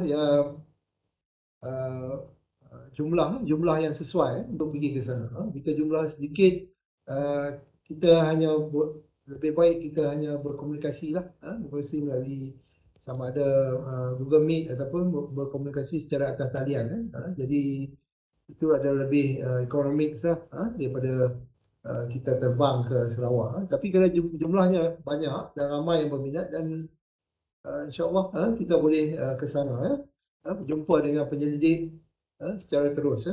Dan ini ialah senarai ahli tetap RG UiTM Cawangan Sarawak. Ada Profesor Madya Dr. Jufri bin Idris, ahli tetap RG Industrial Process Reliability and Sustainability ataupun IMPRES. Dan inilah ketua RIG. Seperti yang saya terangkan tadi, ada 3 RIG di UiTM Cawangan Sarawak, iaitu yang pertamanya Fermentation Technology dan diketuai oleh Profesor Madya Dr. Vivian Jong Yimian. RIG yang kedua Service Management and Sustainability, SUST, diketuai oleh Profesor Dr. Bun Boho. Dan yang ketiga ialah RIG yang ketiga ialah Sustainable Cooperative Business Group, SCBG, yang diketuai oleh Profesor Madya Dr. Jati Kasuma bin Ali. Dia ada di sini kita lihat business management dan juga AS, ini adalah daripada Fakulti Sains Gunaan, Applied Science. Jadi telah ada 3, tapi kita lihat di sini tidak ada langsung RIG di bawah Logistics Transportation. Dan semestinya kita nak lihat kalau boleh akan ada RIG di bawah Logistics Transportation daripada UiTM Cawangan Sarawak. Inilah ahli tetap RIG daripada UiTM Cawangan Sarawak. Ramai juga daripada RIG Contract Procurement and Management System CPMS, Nur Aziah binti Wahi salah satunya ahli tetap RIG. Contract Procurement and Management System Muhammad Azrai bin Azman. CPMS juga Sylvia Gala anak Mo atau Agam. Jadi mereka ini telah menjadi ahli tetap RIG sedia ada, tidak dibenarkan untuk menjadi ketua ataupun ahli RIG yang baru. Seorang saja seperti yang saya terangkan tadi dan syarat tadi, seorang hanya dibenarkan berada dalam satu untuk menjadi ahli tetap satu RIG saja ataupun satu RG. Bagi COE, fellow tetap tidak dibenarkan. Tapi bersekutu dibenarkan. Dua RAG, dua RG. Okay. Mathematical thinking for teaching, link seeing, vector borne diseases Samsudin Mizawawi. Saya mohon maaf, mungkin ada antara ni ialah doktor atau Profesor Madya. Mungkin kita tak update jawatan di sini. Structural and Construction Material SCME, Clotilda binti Petrus, dan Soil Assessment and Remediation Caroline Marjan, dan Competition Law and Policy Silawati binti Bancit. Ramai di sini ya. Fermentation Technology Rafidah binti Hussein, juga Fermentation Technology Ang Chung Huap, Fermentation Technology Awang Rizaimy bin Awang Shuaib, Service Management and Sustainability ramai di sini. Saya ni Profesor Widows Abdullah, Kenneth Kevin Q, Profesor Madya, saya tak salah saya, dan Service Management and Sustainability ni adalah Profesor Corina, anak kepala Joseph, dan Kuldip Singh, Chun Siu Min, Alan Cheng, dan Kwan Siu Bui. Ramai di sini. Lauren, Niti, anak Matthew, Patricia, Melvin, Yusem, Yusman bin Yaakob, Abdul Jabbar Abdullah, Talani binti Kamri, Nat Warina binti Isnin, Azlina binti Bujang, dan Leviana Andrew. Saya mohon maaf jika jawatan tidak disebutkan, mungkin tidak dikemaskinikan dalam senarai tersebut, saya mohon maaf. Jadi ini adalah borang penubuhan RIG. Jadi ini juga boleh didapati daripada website ReNeU ya. Jadi borang ini perlu diisi dan setelah ianya lengkap perlu dihantar ke PGI ya, bahagian PGI di Tempat Cawangan untuk dibentangkan di dalam Jawatan Kuasa Pendidikan Negeri ya. Seperti saya terangkan tadi prosesnya tu. Dapat kelulusan, sokongan, barulah dihantar ke ReNeU untuk kami proses seterusnya ya. Jadi saya rasa itu saja. Moderator Profesor Madya, Dr. Zaharah, Mak Yusoff, itu saja daripada saya. Yang saya serahkan semula kepada doktor untuk sesi seterusnya. Baik, terima kasih Prof. Madya Dr. Muhammad Rizaimy Shaharudin. Banyak input yang kita perolehi ya, bagaimana pembentukan RIG itu, dan di akhir session nanti, di akhir pembentangan kedua nanti kita akan sertakan link ya, beberapa dokumen mengenai taklimat pada pagi ini. Kita akan teruskan ke webinar kedua ataupun kita nak pick up few question daripada pensyarah. Saya tak pasti ada siapa yang nak nak bertanya soalan pada Prof ataupun kita akan teruskan. Ataupun kita kumpul untuk saya. Ya? Saya ada soalan. Okey, silakan. Ya, Prof. Saya Dr. Jati, Ketua untuk SCBG tadi tu, Sustainable Cooperative Business Group. My RIG ni agak baru, Prof. Sebab I think baru dapat lulus last year, I think, ke awal tahun ni, tak ingat. Okay, by the way, my question is, kita dah ada buat, basically ada buat link dengan industri yang koperasi lah, dan juga dengan universiti di Philippines yang memang dia fokus pada koperasi ini. Kita tak adalah buat MOU ke lagi dengan mereka. We are still in the stage of discuss on potential to collaborate further in the area of koperasi ini. Kalau nak libatkan mereka secara actively di dalam kita punya RIG ini, kita ada lebih kurang 7 ahli kan untuk penubuhan ini. Kalau saya katakan bercadang, ini sebagai pertanyaan nak melantik mereka sebagai it can be associate members, ahli yang tak bersekutu. I don't know the term in bahasa. Jadi kalau mereka, kita mention nama mereka di dalam sebagai ahli-ahli yang support the RIG ini, mungkin mereka boleh contribute more in terms of collaboration, research network, and ada kerjasama dengan mereka. Adakah ini dibenarkan? Walaupun kami di peringkat awal lagi penubuhan ini dan bagaimana prosesnya kalau dibenarkan? Okey, baik. Terima kasih ya, Doktor, atas soalan yang dikemukakan tadi. Saya rasa untuk soalan yang spesifik ni, Doktor boleh hubungi pejabat ReNeU, pejabat ReNeU untuk bagi tujuan pendaftaran lah. Dan saya rasa bagi ahli bersekutu yang luar daripada apa ni sistem UiTM, sistem UiTM dibenarkan. Mungkin pihak sekretariat Puan Madya boleh berikan penerangan sikit, Puan Madya. Hello, Assalamualaikum Doktor. Hai Doktor Jati. Waalaikumsalam. Okey, kalau ikutkan RIG Doktor ni penumbuhannya baru lagi pada Oktober 2021 lah. Dan kalau ikutkan yang Doktor mention tadi, soalan perancangannya nak melantik ahli bersekutu daripada luar. Yes. Memang kami benarkan lah. Okey. Tak ada masalah. Cumanya untuk proses pendaftaran tu dia ada borang. Nanti kita akan sertakan di chat ni link borang untuk tindakan doktor. Okey, alhamdulillah, terima kasih. Ini juga untuk industri boleh kan, macam angkasa? Boleh doktor. Ya, okey, alhamdulillah. Terima kasih. Cumanya kalau untuk staf akademik UiTM, fellow ataupun ahli tetap ahli bersekutu IK ni kita hadkan hanya 2 sahajalah. Oh, 2 sahaja. 2 sahaja. Surat lantikan mereka macam mana untuk yang staf ITM tu? Bagi mereka yang berminat nak actively involve, tapi mereka tak didaftar dalam penubuhan awal tu. Jadi mereka akan, dia kata dia perlu surat lantikan juga katanya untuk MyDP. Yang itu bagaimana? Mereka telah berdaftar ataupun tidak, Doktor? Tidak.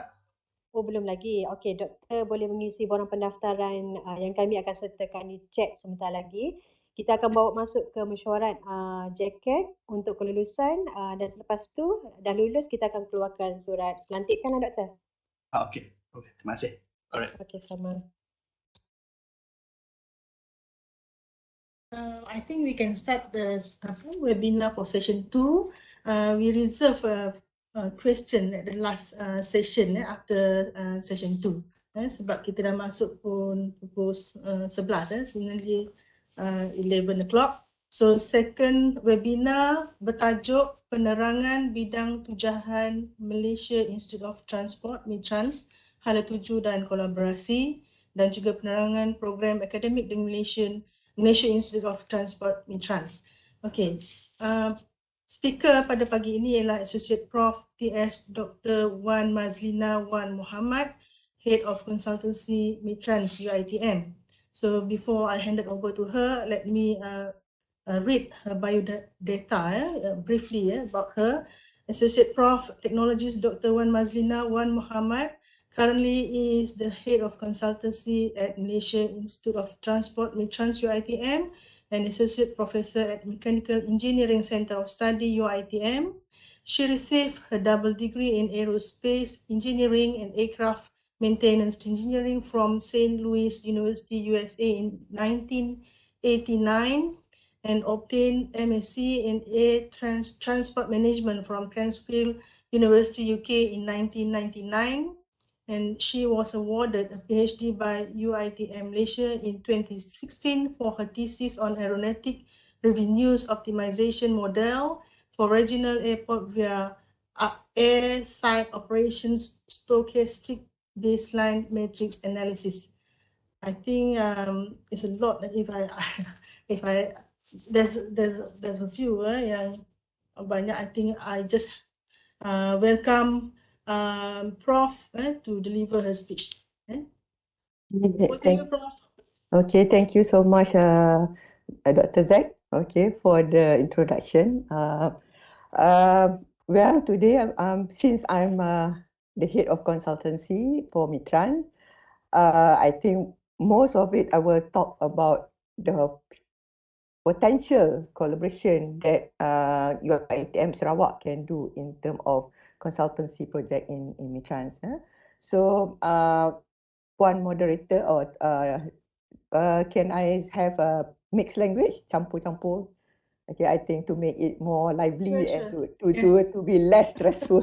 Otherwise, you want to make this session as a very something that is relaxed, that we want orang kata apa to be more orang kata get to know each other lah from UiTM MITRANS in UiTM Shah and also UiTM in Sarawak. Okay, allow me to present my slide. Okay, about MITRANS first. Okay, can I? Oh, sorry. That slide. Okay, sometimes I got confused because different platform we use. Okay, can you see now? Can everyone see my slide? Yes, very clear. Very clear. Thank you. Alhamdulillah. Okay. Okay.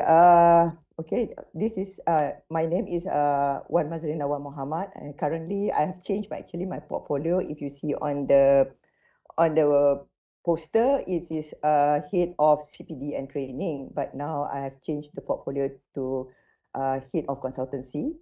Okay.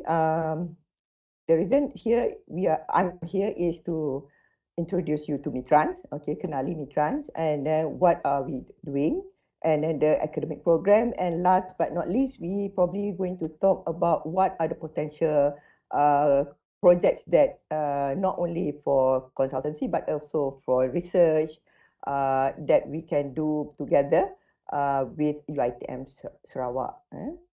Okay, as just now, Dr. Rizaimy has already mentioned that MITRANS is one of the Center of Excellence, okay, in UiTM. We are under the Service Trust.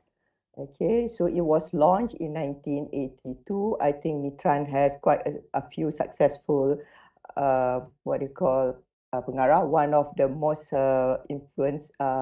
influential ex-Pengarah MITRANS was Datuk Yusoff. He's now the head of MITRANS. Yeah, MITRANS. Okay, so that's one of the reasons we also have a good relationship with government agencies. Okay, it was officially launched in 1982. Okay, and then at that time it was named as MITRANS. Okay, Transportation of Passenger and Goods, and it started with a business school. And then after that, in 1996, we changed to a new logo, Transportation of Business Goods, same name MITRANS, but we changed the logo to UiTM.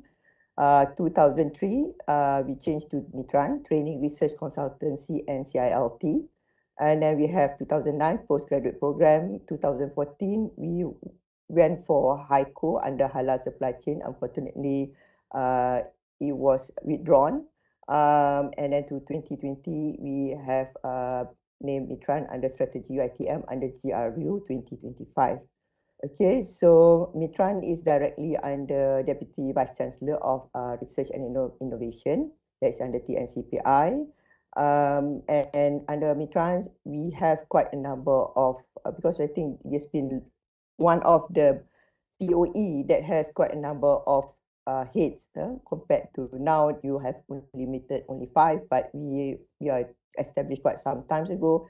So we have the director, that is Prof. Nasir, and then we have 2 deputy director, that is Dr. Siti Zaharah under the Industrial Linkages and Commercialization, and we have deputy director under Research and Education, that is Dr. Adipah. So under those deputy director, we have head of consultancy, head of training, head of laboratory services. So for this, under this deputy director, these are more on commercialization, where we are required to have income generation for MITRANS. And for this deputy director of research and education, Dr. Zaid is also the head of research and publication. So this is to collaborate and to do on the research and consult on publication. But actually all of us have to do the same thing. everybody has to contribute to MITRANS, not only income generation, but also to publication, research, and so on. Okay. So at the moment, we have 11 staff, academic staff, 4 researchers, and then 10 admin staff. Okay. So here are the members. Okay, Dr. Adibah, Dr. Siti Zahra, Dr. Yantis, Fatin Najwa is the young researcher. We have new Dr. Siti Salwa, myself. Last time was on training, now under consultancy. Dr. Sharifah Radia, I think she already given a talk on the 26th of April, and then Associate Professor Dr. Zaharah, and the head of research. So we have Dr. Siti Ayu for legal affairs, and Dr. Rizaimy is the new training manager, and Dr. Kabe, T.S. Farizan, and T.S. Nukwaisha. They are the product. They are the product of MITRANS, where MITRANS sponsored them to do their PhD and also their masters, and they will be the future successor of MITRANS. And then we have for halal, we have Dr. Aisyah Bujang and Dr. Siti Aimi and Dr. Nina. Okay, and these are our admin staff. At the moment, actually, one has left, so we are left with 9 actually. So I have to update the slide. It was 9 admin staff already, as of 1st of May. Okay. So what do we do? Bidang tujuan, hala tuju, and kolaborasi. We have divided into 3 main areas. Okay, that is transport, logistic, and halal supply chain. So under transport, I think because we started with transport and logistics, so we are quite what do you call, established in terms of transport. We have smart mobility, we have sustainable transport, customer experience satisfaction survey, intelligent transport, and traffic management. Logistic, we have trade logistic, green logistic, sustainable logistic, reverse logistic, Malaysia logistic performance. And this is the one that we started quite recent, the last 4 years or 4 or 5 years ago. That is halal supply chain and halal logistic, halal auditing, halal certification, and halal executive training program. We are one of the centers that been given by JAKIM to conduct halal certification courses. So research cluster, not limited to, I would say, for sustainable on digitalization, optimization, trade, logistics, vehicle design, green transport, environmental technology, data analytics, reverse logistics, smart mobility. And actually we are looking for specialists in all this area, because like I said earlier, we only have 10 of us for the academic, and we are from different grade, and we really need, because when projects come in, sometimes we really need people who are specialized in digitalization or data analytics or environmental technology. So we really welcome expertise from all these areas, but I said not limited to. And then for halal supply chain, we have halal logistics, halal retailing, halal terminal, halal trade, and blockchain. So these are the reason we put it under research cluster, is because these are sometimes that what we receive from the industry or from the agencies, that they need us either to advise them or to conduct training or to become their consultant on these areas. Okay, and we really need a lot of expertise to help us in this matter. Okay, so this is under Dr. Zaharah. Okay. So we have a specific area on research on halal supply chain. Okay, we have audit certification. I said just now, JAKIM gave us the certification to conduct halal certification course. And then we have trade logistics, warehouse shipping, benchmarking, governance, hotel risk management, finance, and about also livestock. Okay, and sustainable transport also, this is some that we pick up, not limited to. We have smart city, green packaging, logistic performance in construction, driver behavior of heavy vehicle, unmanned container count, drone delivery, and a lot more. I think the list is quite long because we started since 1982. Okay, on research, we have a total number of research on 2021. Like I said, this have to be updated frequently. Okay, so for 2022, we have to update. Okay, for logistic, we have about 11, and then for transport, we have about 6. Okay, number of publication, journal and proceeding also. Okay, if you see about publication and journal proceeding, this is the thing that sometimes we have to highlight to the top management, is that some of our research, because we do it with agencies and they are the owner of that project, some of them do not allow us to publish, because for them is for the information or the findings that we have are confidential. So this is where we need to, what we call, increase our publication, but sometimes we also have a little bit of restriction. We have about, for 2022, we have about 591 research grant, and 2021 we have 435.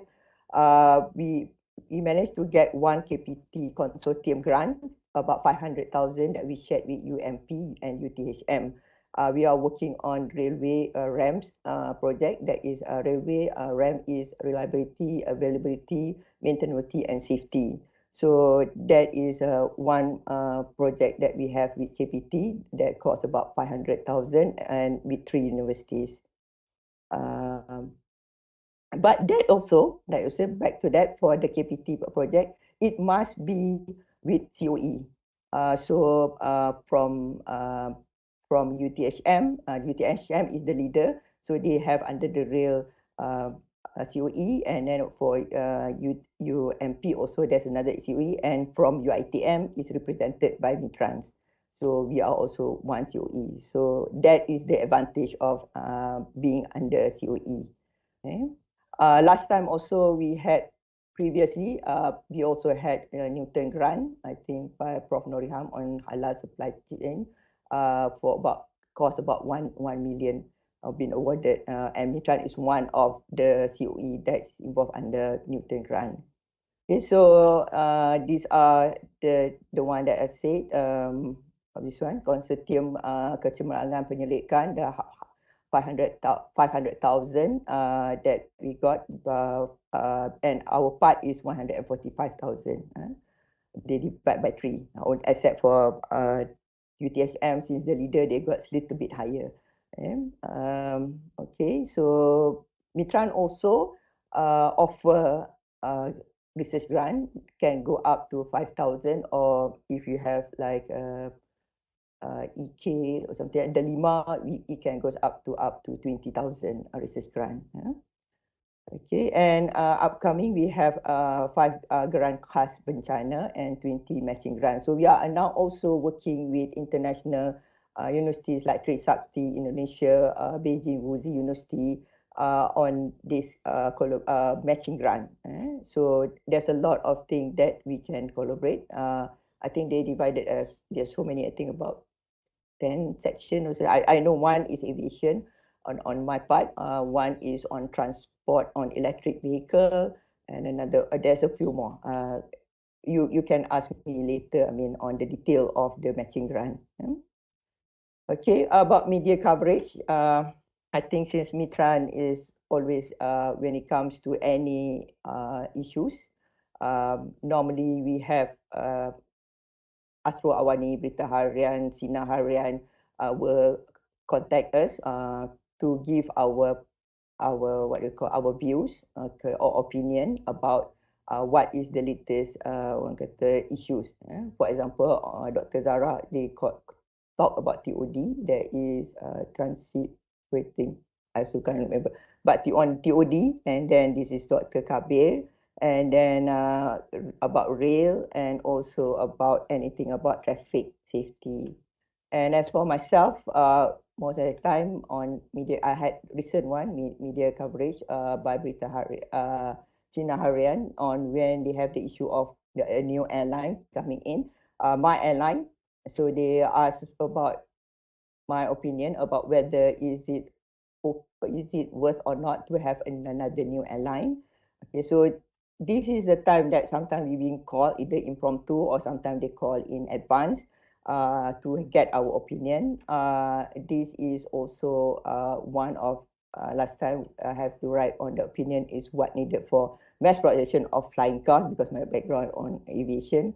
So and then this is also a few that been quoted, okay, that we work on Iskandar Rapid Transit to boost mobility in Johor by Malaysia Reserve. This is, I think, the latest one where we says that we have done this project, proof of concept in Iskandar Johor for about 6 months. But unfortunately, because of MCO, it was, we cannot run it properly. I have a good team. I think one of the team member also from MITRANS, that is Dr. Yantis. So we have done this in Iskandar. We work closely with we have been appointed by the what they call the manufacturer of the vehicle, but we work closely with IRDA, Iskandar Malaysia. Okay. Iskandar Regional IRDA Authority, Development Authority. So those are the things that normally we get in terms of media on our work. So this is the next project we are hoping. If MOT has approved about this vehicle, the next one we are expecting to test it in Cyberjaya. Okay, at the moment the vehicle is in Johor. Okay, and once we get a green light from MOT, then we probably will test it in Cyberjaya, and it also been proposed to be tested in Kuching actually. Okay, so hold on.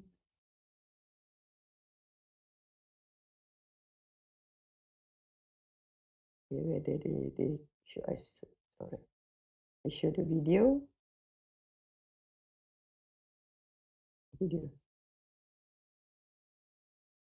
Never mind, I show my own video. All right. So these are also the things that sometimes we've been and social media highlighted. Okay. So this is how the tram looks like. Okay. So this is the one in China, running in China.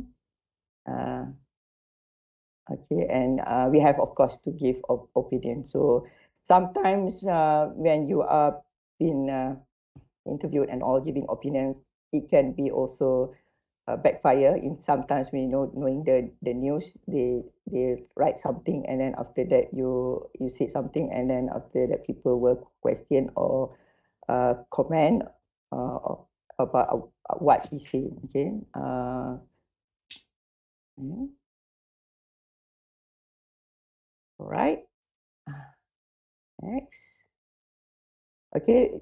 Also the same thing. If any controversy, we also been called, like in 29 October 2020, been called on this faham kepentingan pembinaan KXP, whether it's worth or not for us to develop or to build Kulim Airport. I think when you have been asked to give opinion, and especially with government project or state project, is quite sensitive and quite tricky to answer. And then this is with last time in 2018 on Bistock on these issues of challenges and outlook on Asian open sky policies. And this one I checked last night, they already removed the link in YouTube that is about 5 taxes, airport tax, whether it's, our airport tax is worth or not. So I think that this is quite controversial. So I think now they have already removed the video on YouTube. Okay. So we have our visiting professor, Professor Pelawat. Okay, he is already well known, Professor Datuk Dr. Ahmad Farhan, School of Civil Engineering. Last time he also was ex-MIROS Director General. We have Prof. Ruth, very well known for logistics Okay, he's written a lot of journals on logistics, especially for Asian region. And then we have Professor Dr. Syam Rahman on supply chain from RMIT Australia.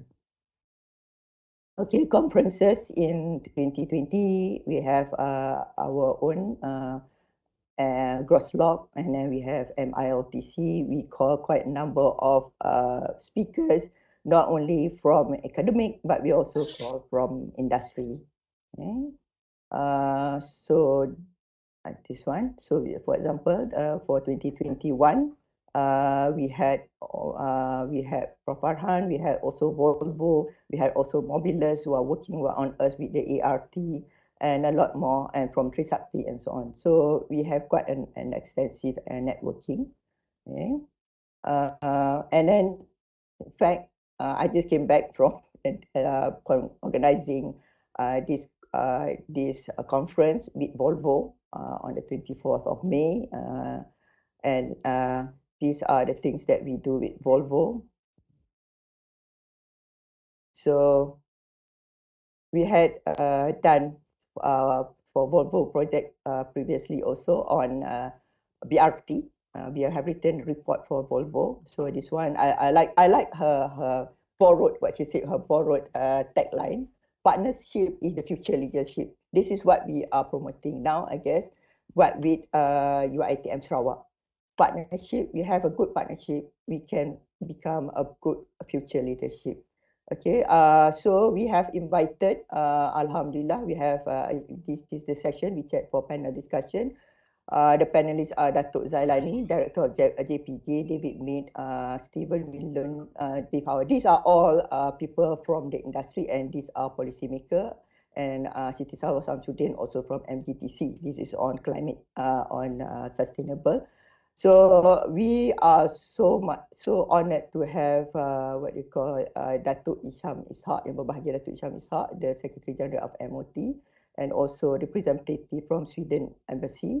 And then we organize this event, and as you can see also, this is one thing good when we are involved with industry, we get the what you call the first input or the first link. Okay, so we know what is happening in the industry. For example, here Karen has put onto about hydrogen. So this is, I think, for Sarawak is your strength now. People are going for sustainable fuel, and then Sarawak has abundance of hydrogen gas that you are, like Sarawak Metro is trying to promote now. So for example, this, can you all hear? Fuel cell electric trucks can drive long distances by storing energy as hydrogen. This promising technology has the potential to be a cleaner, quieter, and more sustainable alternative to diesel in long-haul transport. By combining oxygen and hydrogen in a cell, a chemical reaction starts to generate electricity. Fuel cell electric vehicles have many of the same benefits as battery electric trucks, namely zero tailpipe emissions and low noise, with the added advantage of longer ranges and shorter refueling times. Volvo Trucks aims to electrify long-distance driving, and fuel cell electric trucks will complement battery electric trucks. Using hydrogen produced from renewable sources to power electric trucks is an important step towards fossil-free transport. Volvo Trucks is accelerating development in this area. The objective is to start selling fuel cell electric trucks in the second part of this decade. So I think we should try to take this opportunity. I mean, like in Sarawak, you have hydrogen is going to be the next selling point. Yeah? So it would be good if you could, do this kind of research. Next, we will have MLTC, MITRANS International Logistics and Transport Conference. We hope that all of you could join. We have ReNeU is also one of our co-organizers, CILT and Trisakti, and also JPJ. Yeah. So specific research, like I said, is not limited to. Okay. And then innovation and logistics also, as I said, not limited to. We have Industry 4.0, digital logistics, and so on. Halal supply chain also, we are welcoming people who have any knowledge about halal logistics. And actually, we have one opening. Dr. Siti Aisyah is ending her term by 30th of June. So we are also looking for halal logistic manager. Okay, please apply. Okay, and then these are CPD and training. So last time we had during the MCO, we couldn't do face-to-face training, so we have to conduct webinar. So that time I was the training manager. So sorry to see all my face here because I was the training manager. So I was the moderator. So this is one of the thing that we have the autonomous transport on the road. Are we ready? And then we even also invited our previous VC, Datuk Tan Sri Sahol, and quite a number of, we also have from India, we also have about drone. So there are a lot of webinar that we have conducted. So we also again invited Volvo and so on. So we invite most of our clients and also industry players to share their experience and what are the things that they have. So now is my new portfolio is on consultancy, perundingan. So list of expertise, like I said, we have not limited to, like I said, my background is aircraft engineering and also aerospace, and I did on air transport operation and management. But my job is not limited to just air transport. I also, because my background also from mechanical, so anything about mechanical, bus,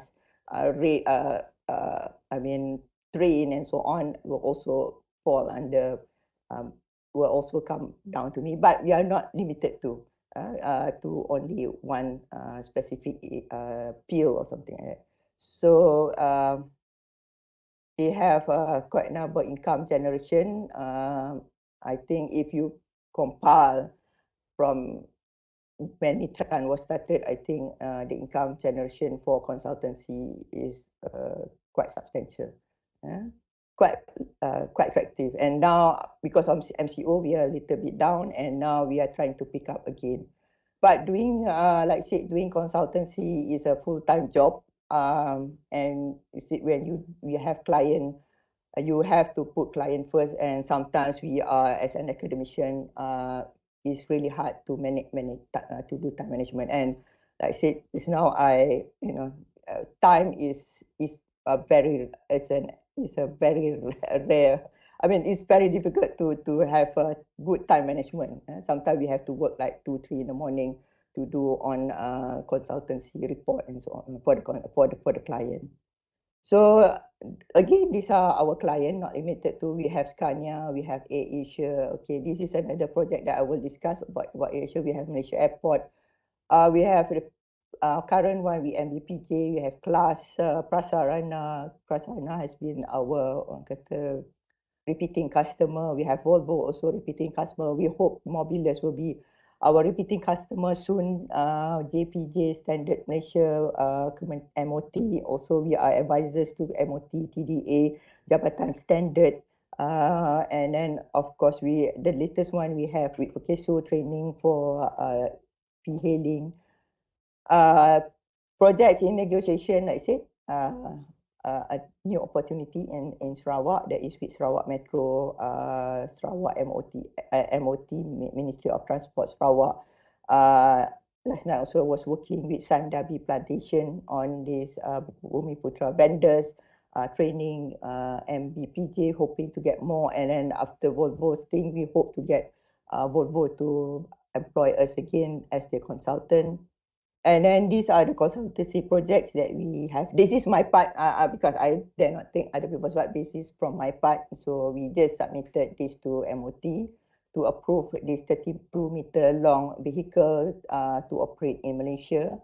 And then these are, is my,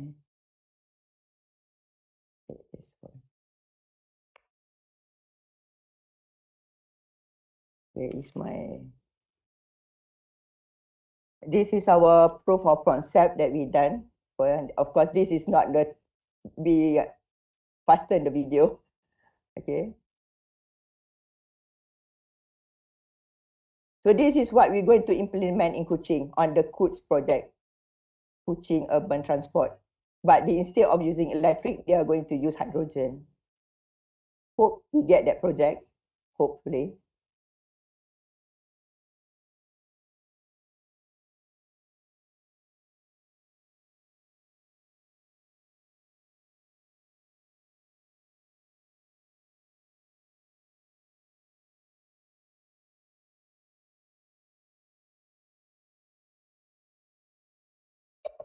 Maknanya coach itu dia train ini dia berkongsi jalan dengan kereta ya.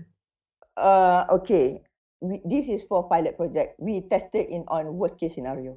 We even test it at night. We have a video that it was tested at night and so on. So we are putting it in the worst case scenario. What happens if it has to share with open traffic? But it will be better for if you want to have efficient, smooth flow. Then it will be better if you want to make it as a BRT. Like Johor wanted to make it as a BRT, then it would be better to have on a busway or dedicated lane lah. So tak adalah interruption. Di Semarahan ni sekarang ni jam bertahan juga. We call it jam Marahan sekarang ni. So yes, kalau imagine macam mana train tu bergerak daripada Rembus ke Kuching dengan jalan yang That is a very good, actually, that it would be a very good study, Doctor. That is what, because when we do this, we have to work with so many agencies, especially JKR. JKR will be very reluctant of having that. So that would be a lot of study if Kuching were to implement this. At the moment, Kuching also keep on texting me what is the outcome. First, we have to get the approval on the vehicle, because at the moment there is no act or guideline for having a vehicle that is more than 12 meters for bus. Yeah. So we have written quite an extensive report, recommendation to MOT. What can we, what are our recommendation if this type of vehicle to be operating on our road lah, especially if sharing with other traffic. Yeah. Okay. So the future of bus rapid transit in Malaysia also, we have, this is actually belongs to Volvo, but we assist Volvo in writing this book or this report. Okay. And then this is with Scania. Still, this is a 50-meter bus. Okay, still waiting from MOT to also approve on this type of vehicle. At the moment, this vehicle operate from TBS to terminal bus in Kota Baru, and they are only allowed to use Mutiara is the operator of this bus. They have 2 buses that we imported in from Sweden. They are the operator now. It's operating every day. They run this service to buses, long bus, and it's very nice. But they have only, because it's not been approved yet, so they are having on conditional condition where this bus only can operate through the route of Gua Musang. So from TBS to Gua Musang to KB, Kota Baru. Okay, this is on halal supply chain. So we have also quite a number. We have been providing training for halal supply chain. Also the long list of client. We have Nestle, we have Swiss Garden, quite a number of people. Because now, if you want to be halal certified, you have to attend this halal certification course first.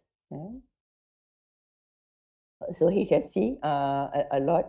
We have a grant from Penjana, and recently we have the KPT base grant, and then the recent one is with Dr. Tuna, and we also have this with UiTM Sarawak on halal supply chain. So this is actually a good collaboration with MITRANS and UiTM Sarawak. Okay, Makmal. Okay, this is run by Dr. Yanti Pura. Okay, this is also one of the income generation that we do. So people are asked to send sample to our lab, and then we give either services and we charge them, or also student. We also give to postgrad student or other student that want to do some testing and so on. So we have Malaysia Transport Research Lab, and we have computer lab also, and halal supply chain lab. Halal supply chain lab that is for testing DNA and so on. So that one is under Dr. Siti Aimi. Okay, so we have material testing for Sunway, Blacktop.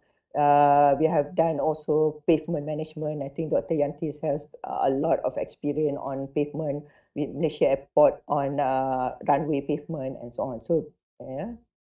And like you said, I think she also didn't have any sleep, because when you do this project, you have to do it at night, in the middle of the night, 2, 3 in the morning, because there were no traffic and so on. So like I said, if you become a consultant, you have sleepless night, or you have no sleep at all sometimes.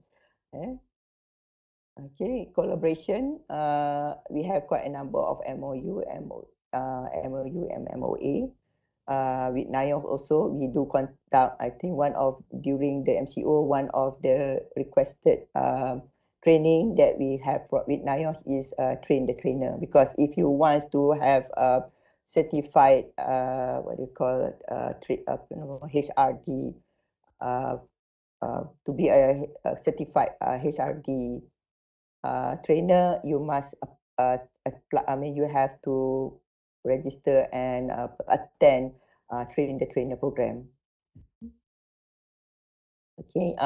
We also have MOA with Mobilus. This is the one that gave us the project for ART. Okay. So did we sign anything that with an amount? So we sign an MOA with UTHM and UMP for the KPT grant. And Dr. Tuna recently with Volvo and MPS Sepang and so on. So we have MOU, LOI, MOA, and DA. Okay, academic program. Okay, we have planned for 5 student cohort in 2019 and 2025. I think this is the head of postgraduate studies is Dr. Sharifah Radia. She has given her talk on 26th of April last time. So they have their own office. They call MIGO, MITRANS Graduate Office. At the one we have full-time PhD student and also part-time. And most of our student PhD, part-time or masters, they are actually from the industry. Like for example, I have one my PhD student is from CAM, Civil Aviation Authority Malaysia. We have quite a number of students from various industries, Westport, Prasarana. The list is quite long. Okay. And then there are total active enrollment. Okay, number of inbound student, outbound student. Even we are now going with international. We have several PhD students from China itself. Okay, and we are also one of the co-organizer with ACEC. Postgraduate research, we have, like I said, not limited to. Okay, we have road pavement, traffic management, smart mobility, reverse logistic, transport economic, and so on. So we have 2 PhD and 1 MC for 2021 that already graduated. Okay. That also, I think the recent student that registered with MITRANS is from Shuko Burger, also celebrity semua. So that really carries good image of MITRANS. Okay. So we have quite a number of postgraduate support program, and then postgraduate support program on qualitative analysis and so on. Okay. So for 2022, we are planning again on book writing retreat master by course program. And then the next one is MILTC in October. So moving forward, okay, this is our tagline: transporting happiness, delivering success. Okay, strategic plan. We follow UiTM 2025 strategic plan. of course, ESR IDAT, okay, build stronger R&D collaboration. That's why we are offering to UiTM Sarawak on R&D collaboration that we can do. And then not only that, we are like matching grant, and we are also trying with industries, overseas also, and then halal supply chain, and then national transport policy. We are also the contributors to developing the national transport policy. Like myself, I was on the aviation sector. I think last time we had Dr. Harina on the logistics and so on. So we also were the contributors for developing national transport policies previously. And then special project now, I think actually MITRANS team just came back from Cameron Highland. They are dealing with a lot of agencies and also government agencies in Pahang to develop Cameron Highland Smart Eco Resort City. Okay. Okay, so we have smart governance, we have governance actually, not government, smart governance, smart economy, smart mobility, smart people, smart environment, smart digital infrastructure. And then outcome from research, we are hoping to have about 100 MSc, 90 PhD, 300 publication and so on, training, and also we will inculcate the 17 goals of sustainability, and then we are also working towards World Center of Excellence, but we have to get our haiku first. And then these are, I said at the end, these are the things that that come to my mind, that we have potency, not only perundingan, sorry, this is not perundingan, but research and but also research collaboration, grant, apply for grant. Okay, for this air issue, actually, I already have the grant about, I already have the what they call, not grant, but they already awarded us 47,000. We wanted to do last time for Asia to make into Malaysia as the aviation hub, but unfortunately because of MCO, and the change of government, that project was shelved, but we still have that the consultancy money that they given us.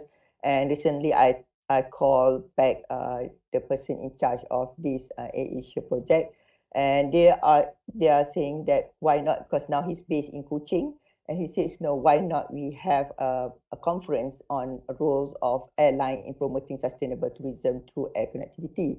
I think this has a big potential because, as we all know, Indonesia is planning to change their apa macam kita Putrajaya tu, their city to their new capital city to Nusantara in Kalimantan. So it is opening a huge potential in Sarawak. Okay. And then like I said, Sarawak Metro on Kuching urban transport, Sarawak Metro on hydrogen bus, and the next one we are looking on the Sarawak Metro program on socio-economic enhancement development seed program. If we could get this, I'm waiting when Sarawak Metro is going to announce who got this project on this Sarawak Metro program. This would be a great potential for Sarawak. Where is mine? I think.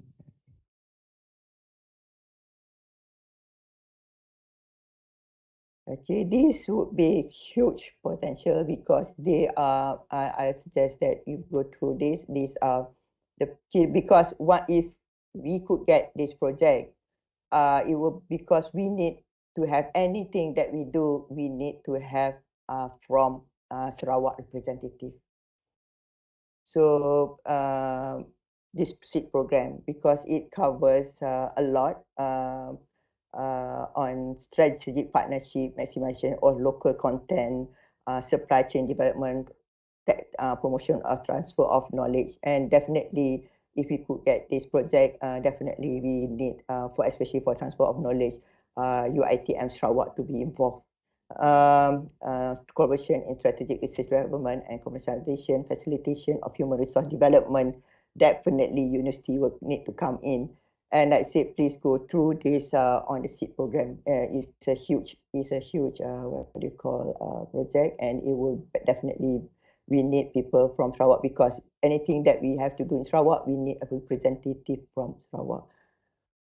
Okay, and like I said, MOT Sarawak also, and Miri International Airport. We have new state airport also, and then ports Tanjung Manis. They are, I think I heard they are planning to have like halal hub in Tanjung Manis. Miri Port, like I said, once Indonesia operates in Nusantara, there will be, Sarawak will be the next apa nama port that to, you know, instead, because a lot of things that we have to transfer goods and all that, if you have to go through Kalimantan, it's far. Then Sarawak has the port and the airports that will fly to China and to Japan or Korea a lot nearer and so on. That is a huge potential. Okay, I'm not going to next. Right. So this is my contact. If you have anything, you can contact me. It's also on MITRANS website. Okay, my tagline is harmonizing the past with today for a better tomorrow. So what we have done in the past, we combine it today, and then we hope to have a better tomorrow. Besides, current tagline is the partnership is a future leadership.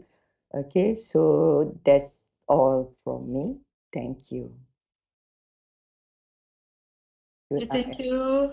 Alhamdulillah, thank you. We have had the second session, and I think we can open the Q&A session for both webinar topics. For the first is from PM Dr. Rizaimy, talking about the RIG, EK, and the second webinar is talking about the MITRANS Hala 7. Okay, mungkin kita boleh mengambil beberapa soalan daripada participants. You are welcome to ask question at any these two topic. Saya ada soalan. Ya, silakan. Okay. Assalamualaikum. Dan kepada speaker tadi saya again terjadi from SCBG Sarawak tadi tu. Sebab kami still new my SCBG ni sangat baru tahun lepas. By looking at your presentation tadi, presentation tu very impressive. Saya fahamlah dia punya strateginya, dan you know, it gives me some ideas what to do next with my our SCBG. Jadi untuk minta sedikit mungkin nasihat daripada senior yang dah menjalankan you punya RIG yang cukup lama sebagai SCBG yang baru macam ni, apakah strategi dan formula yang mungkin doktor boleh advise lah kepada kami untuk bergerak laju to achieve to the certain the one yang fulfill dapat memenuhi KPI yang disediakan lah. Mungkin doktor boleh bagi some advice on this one by sharing sedikit resepi yang kejayaan tersebut. Okay. Well, I don't know how to put in words, but you understand what I mean. Okay, Dr. Right. Dr. Jati, thank you so much. I think yeah, to the first thing kalau nak laju is that we have to collaborate, because what you said that like when I also started with MITRANS, I think I started long time ago when I joined MITRANS. I joined UiTM in 2003. I think MITRANS that time offer me to be as a fellow. So memang to build a rapport, Dr. Jati, takes a lot of time. But the good thing is that particular time MITRANS gave us the opportunity, orang-orang yang baru masuk tu, they tag along. So macam ni also because sometimes benda baru, they one thing about client ni, dia dia kadang-kadang dia takut, dia takut because belum ada portfolio ataupun belum ada apa kata experience dengan kita, dia tak berani. So the best thing kalau nak cepat Dr. Jati is that any project that we have, MITRANS has, we bring you in. Then we start to introduce you and then we give a portion of, for example memang macam case Asia di Asia tu, projek tu saya memang kalau boleh saya nak lepaskan kepada UiTM Sarawak because saya pun I cannot take too many project under my wing because it's very apa orang kata the work is very extensive.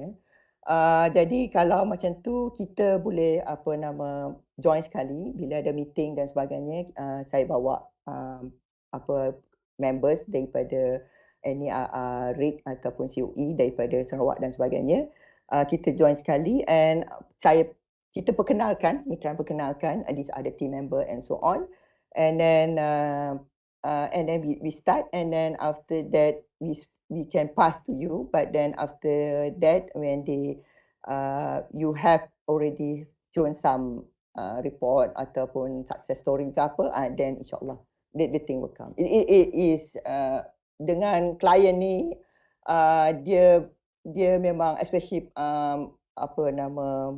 industri dia a bit bukan apalah dia dah tahu MITRANS, tapi kadang-kadang kita kena jaga juga sebab the out product tu kita kena make sure that the quality is meets their requirement. So actually hand holding lah juga. So that's what happened to me also when I first joined MITRANS. Macam the previous staff dan sebagainya, bila ada meeting dengan KTMB, dengan Malaysia Airport and so on, dia bawa kita. So and then after that they give one part to you for you to do, and after that we become a team and then project. So insyaAllah boleh. Like I said, I also receive comment actually some of from industry. I have also one college mate. So he has a plantation in Tanjung Karang or something like that. Or then he said sometimes dia kata working with universities ni masalahnya dengan universities is time. So every time they want a certain delivery date tu, we cannot fulfill. Dia kata university complain pada, oh saya ada kelas lah, saya ada exam lah, saya ada ni lah, saya ada tu lah, and we cannot meet the deadline. And those are the things sometimes when they have that kind of perception, itu yang kita kadang-kadang tak dapat projek tu ataupun they will not want to repeat anymore. So they have a bad experience. Dia kata you could not commit, then we do not want to employ you atau itu yang saya katalah. Tapi tak ada masalah. We can. You tell us what are your specialization dan sebagainya, and we can matchmake. Jati. Okay, terima kasih. Saya punya slide semua dah ready. Tunggu masa nak present je. Okay. Boleh saya tambah sikit tak? Dr. Sharifah. Yes, sir. Boleh saya tambah sikit? Yes, Doktor. Okay, baik, berkaitan dengan ni lah, Dr. Jati ya, saya lihat Doktor daftar di bawah NCI ke untuk RIG Doktor? Yes, correct. NCI ya. Jadi itulah yang seperti yang saya maklumkan tadi ya. Tujuan inilah kita mengadakan taklimat ni, satunya untuk kenalkan ReNeU dan seterusnya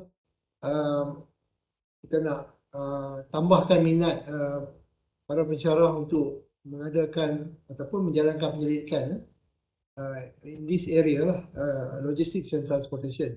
So besides just now that when Dr.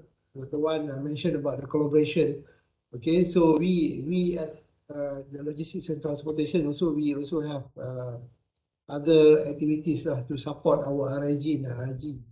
Kan, kita ada about 12 strategies this year, right? Which include that the first one kita ada conference in logistics transportation, which we are going to collaborate with MITRANS too.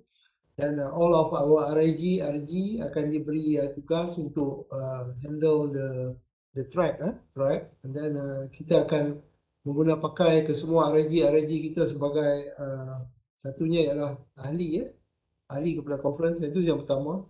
Yang kedua, kita juga ada research grant, research matching grant yang terdekat baru-baru ini ialah daripada Universitas Indonesia, yang mana mereka minta juga satu atau dua research berkaitan dengan logistics dan transportation. Jadi kita pun berikan daripada RIG kita ataupun RG kita peluang inilah. Jadi alhamdulillah ada satu daripada RIG kita telah ambil lah peluang ini untuk mengadakan joint research dengan Universitas Indonesia. Dan kita juga ada selepas ni beberapa lagi aktiviti lah, termasuk matching grant University of Thailand, dan juga kita ada aktiviti penerbitan. Mungkin kita akan ada bengkel penerbitan sendiri antara IG Logistics Transportation. Jadi apa yang saya nak terangkan di sini ialah sebenarnya saya nak tekankan sebenarnya jika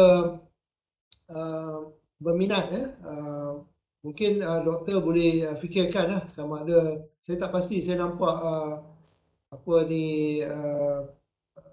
RIG doktor ni berkaitan dengan kooperatif kan. Jadi jika doktor berminat untuk di bawah logistics transportation, boleh juga memohon untuk bertukar daripada RIG di bawah SCI kepada logistics transportation. Yang ini ada sekadar cadangan lah. Jika ahli-ahli berminat nak menjalankan banyak kajian di bawah bidang ini, tapi walaupun ini adalah terserah kepada ini lah. Sekali lagi keputusan daripada ahli-ahli kumpulan doktor lah. Jadi itu saja daripada saya, doktor. Terima kasih. Okey, terima kasih.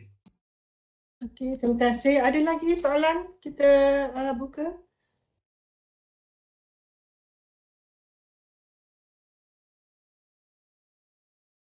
Hello, good morning. I'm Dr. Vivian. Hello, can you hear me? Hello? Yes, doctor, very clear. Yes. Yeah, all right. I'm actually in charge, the coordinator for the Entiti Kecemerlangan Dalaman in UiTM Sarawak here. So we have about 17 EKD, but none from the logistic and transportation yet. But at the moment, we have this pakar rujuk, Prof. Dr. Boon. He's actually in charge of this logistic and transportation lah. Okay, that's good. Yeah. I think Prof. Boon is here. Okay. Prof. Boon, are you there? Yeah, he is the one in charge lah. Maybe I will pass the contact to Madya later. Okay, yes, please. Yes, we can have a separate meetings or online meetings with Prof. Boon. All right, yeah. So I have a question regarding the element pemantauan kan. There are 3 areas that will be focused on the star ranking for RIG. So which are the research, publication, and student. So I would like to ask whether the evaluation will be taking account on the consultancy project, workshops, or conference organizing. Will this be evaluated as well for the star ranking? I mean the EK star. Okay, thank you very much, Doctor, for your thank questions. I think we will focus on that 3, as the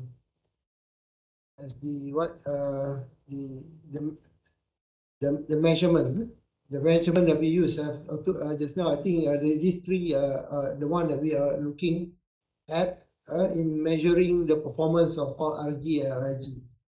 So when we talk about conference, definitely you will produce the proceeding, right? So the proceedings can also be one of the the points that you can get for when we measure the performance through the publication, right? The publication, and I think for the time being, these are 3, right? But if you are going for the bit higher level, until I think like COE, then the measurement will be getting bigger, right? I think for more details, I think I need the assistance from the from Madya, for Madya to assist me on this to answer for the Dr. Vivian question. Madya, probably you would like to say something about the measurement, the measurement. Yeah, Dr. Rizaimy. Yes. Just now you mentioned about that we can set up a RIG with 70% research and inovasi, right?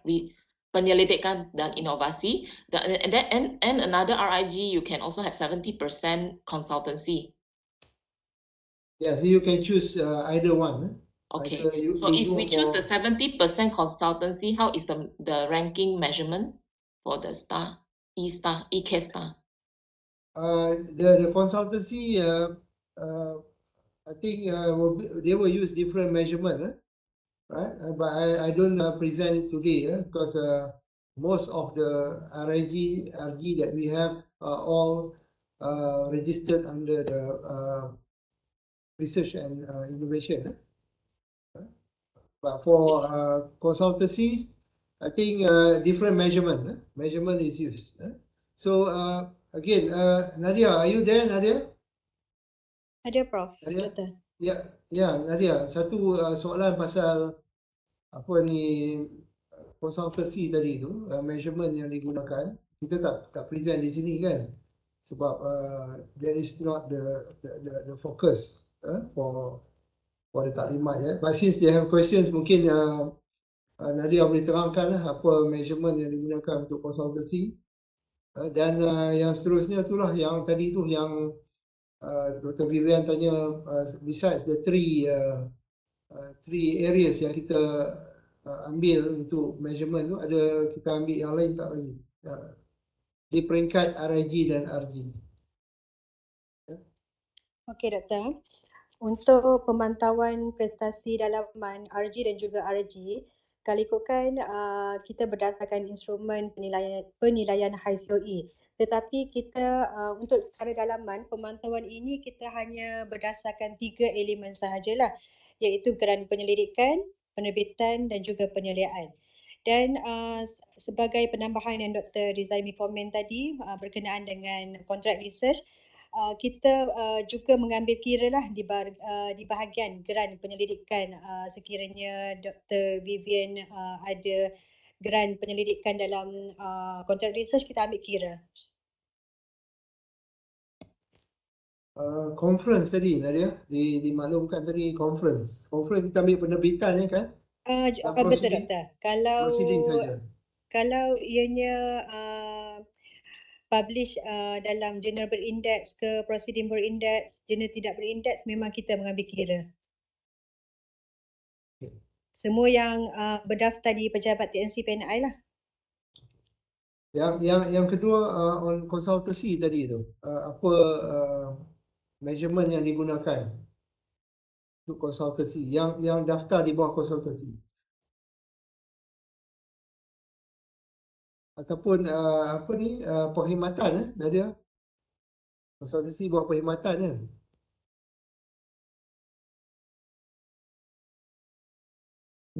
Doktor, kalau tak silap saya, sebab kita orang buat HICO, kalau untuk consultancy, untuk dia punya ceiling tu, kalau untuk training saya tahu is about 150,000 per staff. I mean untuk satu COE tu dia punya staff tu is about 150,000 per staff per year. Dan I think kalau tak silap saya consultancy dalam tinggi lagi kot, 300,000 per staff. Dia punya KPI lah. Itu yang kita buat, itu yang apa nama, one of the issue dengan MITRANS is that we do a lot of consultancy tapi untuk dapatkan, because kalau kita ramai dalam tu, dia punya itu each staff have to, for example, each staff have to contribute about 300,000, so ramai staff daripada QE tu ramailah, yang banyaklah dia punya requirement, apa dia punya cap dia apa you kata, how you say ceiling ke apa tu. So like Jadi tapi itulah disebabkan masalahnya doktor, macam saya pula yang bincang kat sini. Masalahnya the thing is that like you said, you only measure 3. So sometimes for us yang COE yang under service trust ni, we cannot meet yang 3 tu, especially for publication. Like I said, one of the thing when we do consultancy, we cannot publish because it is the data is confidential and it belongs to the client. Itu yang selalunya I think kita pun minta kalau boleh ReNeU ke dan sebagainya untuk revise juga. Because because consultancy ni sebenarnya is when you do consultancy, the good thing is that you get the latest information and bila you mengajar kepada student kan, pada you tell what is actually happening in the real world or current situation in the country or overseas dan sebagainya. So and also to get orang kata it somehow really contribute back to that research supervision dan grant. Cuma itulah kita harap ReNeU ambil kira macam how that would be included juga consultancy punya orang kata part. Because macam itulah kita ada banyak klien dan kita boleh dapat postgraduate student yang akan masuk. So somehow rather you come back. Okay. So it's like chicken and egg. Ya, betul ya. Actually yang seperti yang saya terangkan tadi lah, kita menggunakan instrumen high COE di bawah KPT sendiri. Jadi instrumen-instrumen ni bukan ReNeU yang tetapkan lah. Kita mengambil pakai KPT punya lah, KPT punya measurement. Ya. Tapi dia pernah perbaikan lah when you meet KPT apa. Boleh dikemukakan lah kepada pihak KPT nantilah.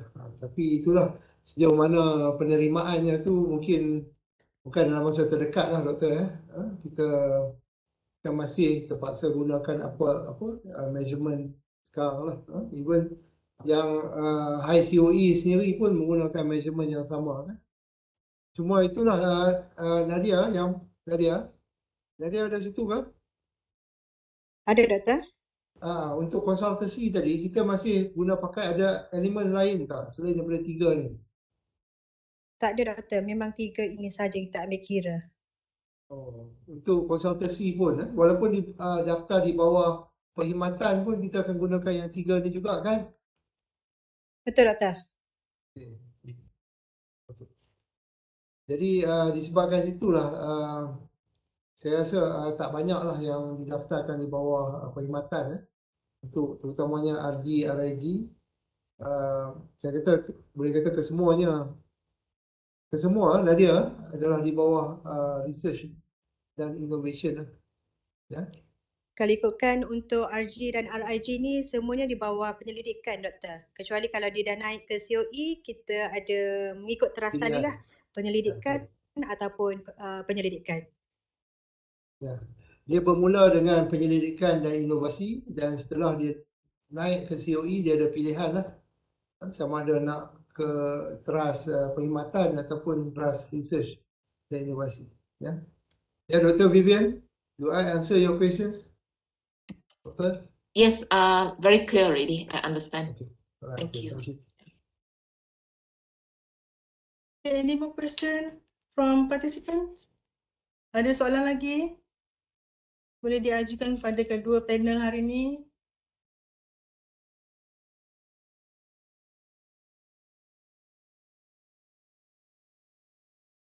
Okey.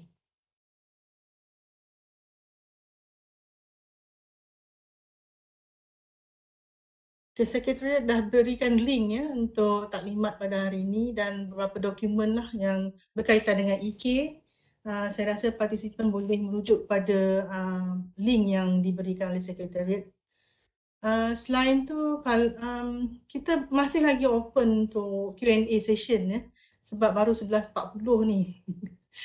Kita laju sikit masa first session tadi tu dengan PM Dr.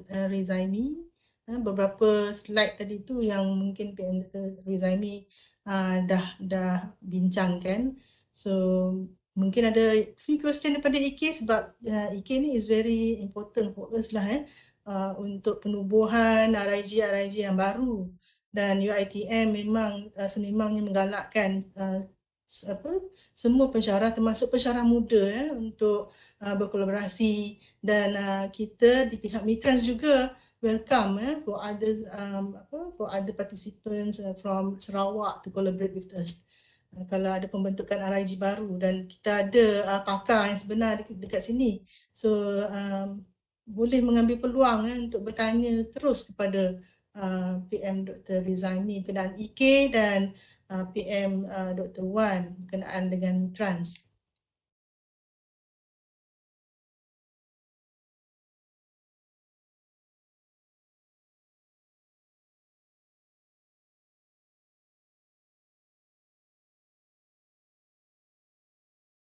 Mungkin doktor mungkin tak ada soalan, tapi saya nak kongsikan sikit lah dalam sesi taklimat kita sebelum-sebelum ni, yang mana ada yang bertanyakan berkaitan dengan SIG ya.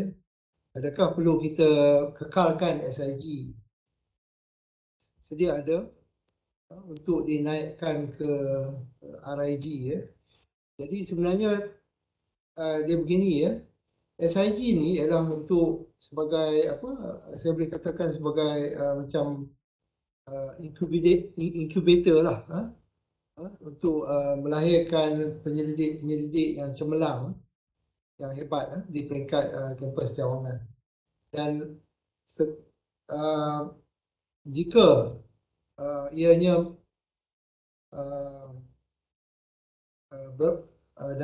dapat menunjukkan prestasi yang baik, jadi SIG ni sepatutnya perlu berkembang lah, perlu berkembang. Jadi itulah yang kita bawakan hari ini lah, penerangan hari ini supaya yang berprestasi tinggi ini dapat naik untuk menjadi lebih baik selepas ini. Tetapi jika prestasinya masih belum baik, contoh dia kadang-kadang bagus, kadang-kadang tak bagus kan, turun naik, prestasinya turun naik. Jadi pada pendapat saya, bagi penyelidik yang sebegitu biarkan berada di SIG dahulu ya.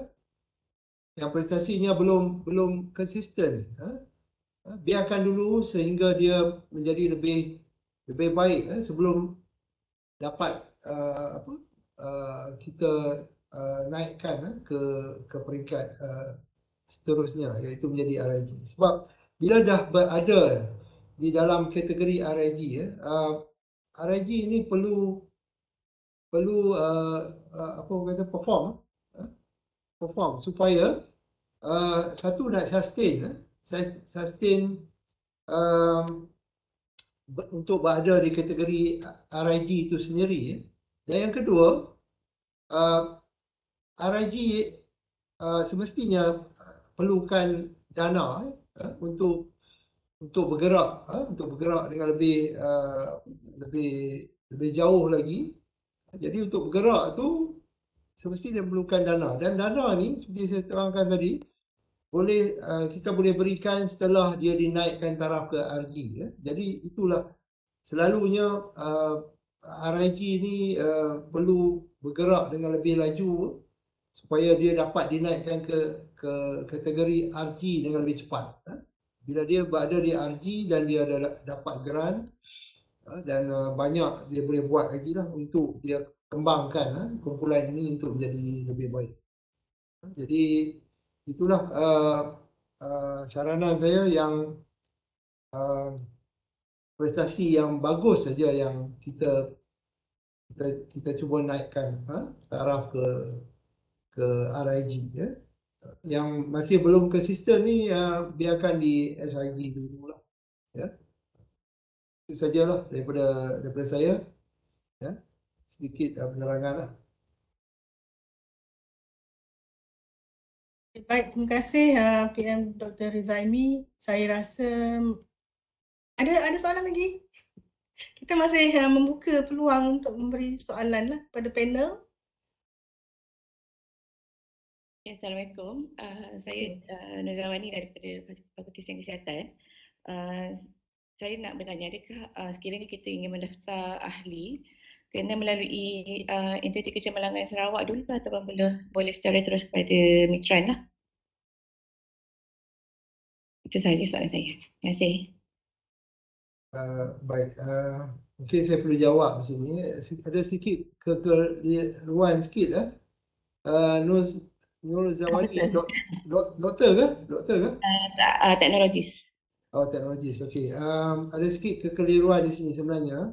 Untuk entiti kecemerlangan ni kena tadi dia ada proses saya dah terangkan. Yang pertama kita ada borang. Dia mesti melalui ReNeU bukan kepada MITRANS. MITRANS adalah COE COE dan jadi projek-projek untuk dikongsikan MITRANS.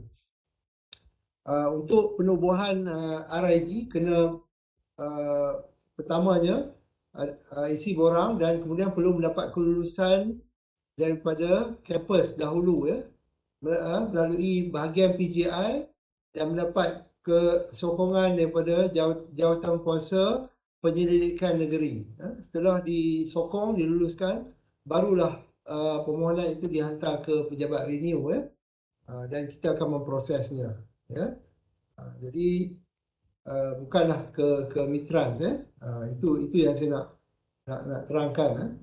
Dan MITRANS adalah COE yang fokus kepada konsultasi seperti yang tadi PM Dr. Wan terangkan tadi, bukan kepada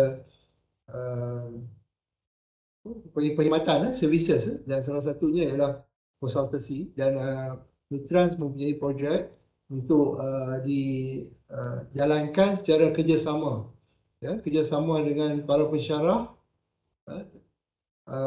dan kami galakkan kerjasama ni antara sebab dia bidang yang sesuai bidang yang sama antara kita ReNeU Logistics Transportation yang mana di bawah kami ada RG, RIG dan RG dan RIG inilah yang akan sama-sama bekerjasama dengan MITRANS.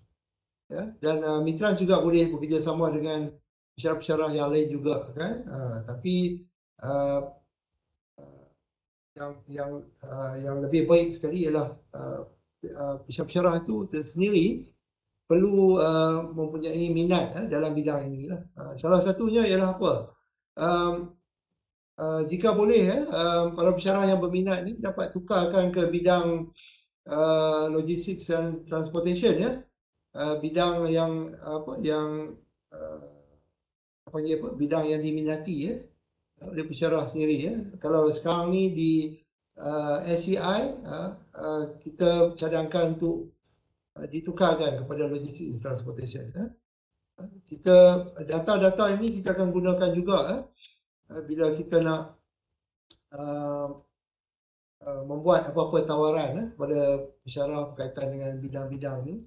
Kita perlukan data-data ini. Contoh dia macam conference yang kita akan adakan nanti. Salah satunya kita nak pergi direct kepada pensyarah yang punya minat dalam bidang ini. Dan kita akan hantar email, kita akan hantar kepada pensyarah ini. Jadi minta tukarkan kepada bidang itulah, bidang logistik dan transportation. Jika sekarang ni di bawah bidang-bidang yang lain. Itu salah satu cara dia lah.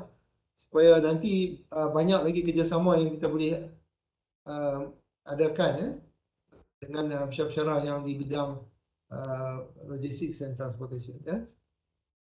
Mungkin Dr. Wan ada, PM Dr. Wan ada nak tambah apa-apa, Doktor? Dari segi kerjasama. Itulah, thank you TS Zawani for your interest. You are most welcome. Macam tadi Dr. Rizaimy kata, kita kalau nak direct to have the feel lah, to have the feel apa yang boleh dibuat, because macam tadi you are from health services ke, TS Zawani. Saya daripada health sciences, tapi saya punya PhD on vehicle emission lah, road transport. Oh, that's good. So saya sebab macam kat sini kan tak ada RIG pasal transport kan. So adakah kalau Ya. kita nak buat dari peringkat negeri, kita perlu form satu grup baru kita boleh apa yang dikatakan tadi, pergi ke ReNeU lah. Okay. Quite confused kat situ. Okay, I think kalau you dah ada team yang nak buat satu group, that is would be you ikut Dr. Rizaimy tadi lah. Tapi kalau to have the feel and you say for example kita ada project on in term of environmental dan sebagainya, then you know nanti TS Nawani just hantar kat saya CV ke dan sebagainya atau WhatsApp kat saya. Dan kita boleh tengoklah projek mana yang ada di MITRANS yang perlukan this expert. Ada banyak kita yang nak, macam for example baru ni kita ada dengan Dr. Kabir ada setkan meeting dengan MGTC, Formation Green Technology and Climate Change for example, and dia memang nak keluarkan polisi in term of carbon emission, carbon footprint dan sebagainya, and TS Zawani had that experience and all that. Most welcome, kita boleh support you to be the subject matter expert untuk MGTC dan sebagainya or any other like macam nanti. So please yang itu satu RIG that you can set up bila you dah ada rasa confident, dah ada cukup team. Satu, you can tag with us with MITRANS and we have orang kata off the shelf punya project that you can join. Okay, terima kasih Doktor. Okay, actually kita ada recent project lah dengan DOE yang berkaitan dengan Clean Air Action Plan lah yang akan disiapkan dalam tahun ni lah. Latest. That's good. Memang kita perlukan, kita memang perlukan orang on the environment, especially macam airport pun ada on the noise environment dan sebagainya, isu banyak. So macam saya kata kadang-kadang kita kat MITRANS tu we are quite limited. So saya pun kadang-kadang nak ambil projek tu yang orang bagi tu ataupun nak join, nak buat jadi policy maker pun saya pun kena tengok juga, kalau saya tak boleh buat, saya tak terima, dan saya pun kena have someone in mind that ada orang ni. So kalau MITRANS could have also a database on this expertise ataupun people who are specialized in certain field. Dan bila kita ada projek, ada yang kita cakap, okay, we can take that project because we are quite established. Jadi kadang-kadang company dia datang ataupun agensi dia datang, dia suruh kita buat macam yang the latest one MGTC. So kita pun kadang-kadang nak terima, orang pun tak ada, kita pun ada banyak. So if we have the database from from other lecturers yang ada that type of expertise, dan kita boleh buat, and then kita boleh okay, we can take this project and then we together work on that. So you soon after that, if you are already service student, you can lead lah that project. Yes, okay. Alright, thank you. Please email me TS Zawani. InsyaAllah. Okay, and also that your friends punya CV ke dan sebagainya. So MITRANS also are looking for database on transport and logistics punya especially ataupun expert. Thank you. Okay, actually I also am one of the board members in the Malaysian Forum Society of Malaysia. They are planning to organize transport punya symposium I think in November. Which is they are looking, sekarang ni memang dah ada support lah daripada Sarawak Convention Bureau. Okay. So maybe kita boleh work together lah untuk organize that. Even though dia ada society, biasanya dia akan cari organizer with the local university lah. Ya, betul. Macam saya buat dengan Volvo baru ni, dia memang sebab dia do not know dia ada birokrasi, the protocol of a local punya environment, so dia perlukan local untuk co-organize dengan dia. Boleh, tak ada masalah, kita boleh bantu, no problem. InsyaAllah. So kita sama-sama lah, saya pun sebenarnya tak tahu sangat banyak benda yang tak tahu kan, yang kita pun, but we can share experience together lah, saya rasa. Kita saling, like I said, partnership is a good future leadership that is our way forward lah, saya rasa. InsyaAllah, terima kasih. InsyaAllah, thank you so much. Okay, terima kasih. I think kita nak buka lagi ke ataupun Ada lagi soalan? Kalau tak ada, mungkin kalau ada yang terfikir soalan selepas ni, mungkin boleh berurusan terus dengan pihak ReNeU, email kepada pihak ReNeU berkenaan dengan EK, dan juga boleh email kepada MITRANS untuk apa-apa hal berkaitan dengan konsultasi dan juga pendidikan, ya. Dan macam tadi, conference tadi pun boleh juga berurusan terus dengan kami. Okey, sebelum kita stop di session, kita nak ambil gambar untuk rekod pihak ReNeU. Mohon untuk semua peserta membuka kamera. Please switch on your camera for a very quick photo session by ReNeU.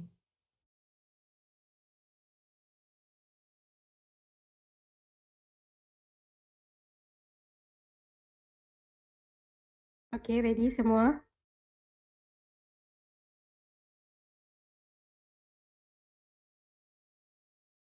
Satu, dua, tiga.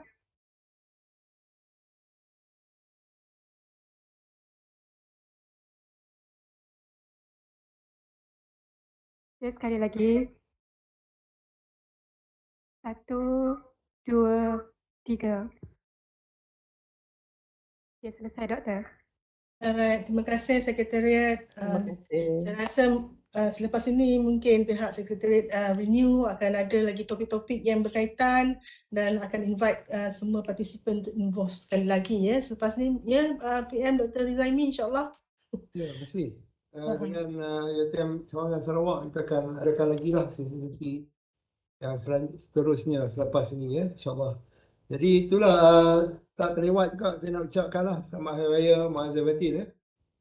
Jadi mungkin kita berjumpa lagi lah semua, ya. Terima kasih atas perhatian, bantuan dan pihak MITRANS pun terima kasih banyak bantu juga pihak ReNeU, dalam menjayakan program pagi ini lah. Jadi terima kasih banyak semua, insyaAllah.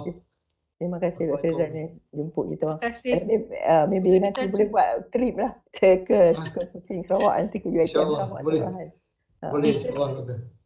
Dengan itu kita kita tutup kita punya sesi ini. Semoga kita berjumpa sekali lagi di masa akan datang. Baik, Assalamualaikum. Thank you. Thank you. Bye.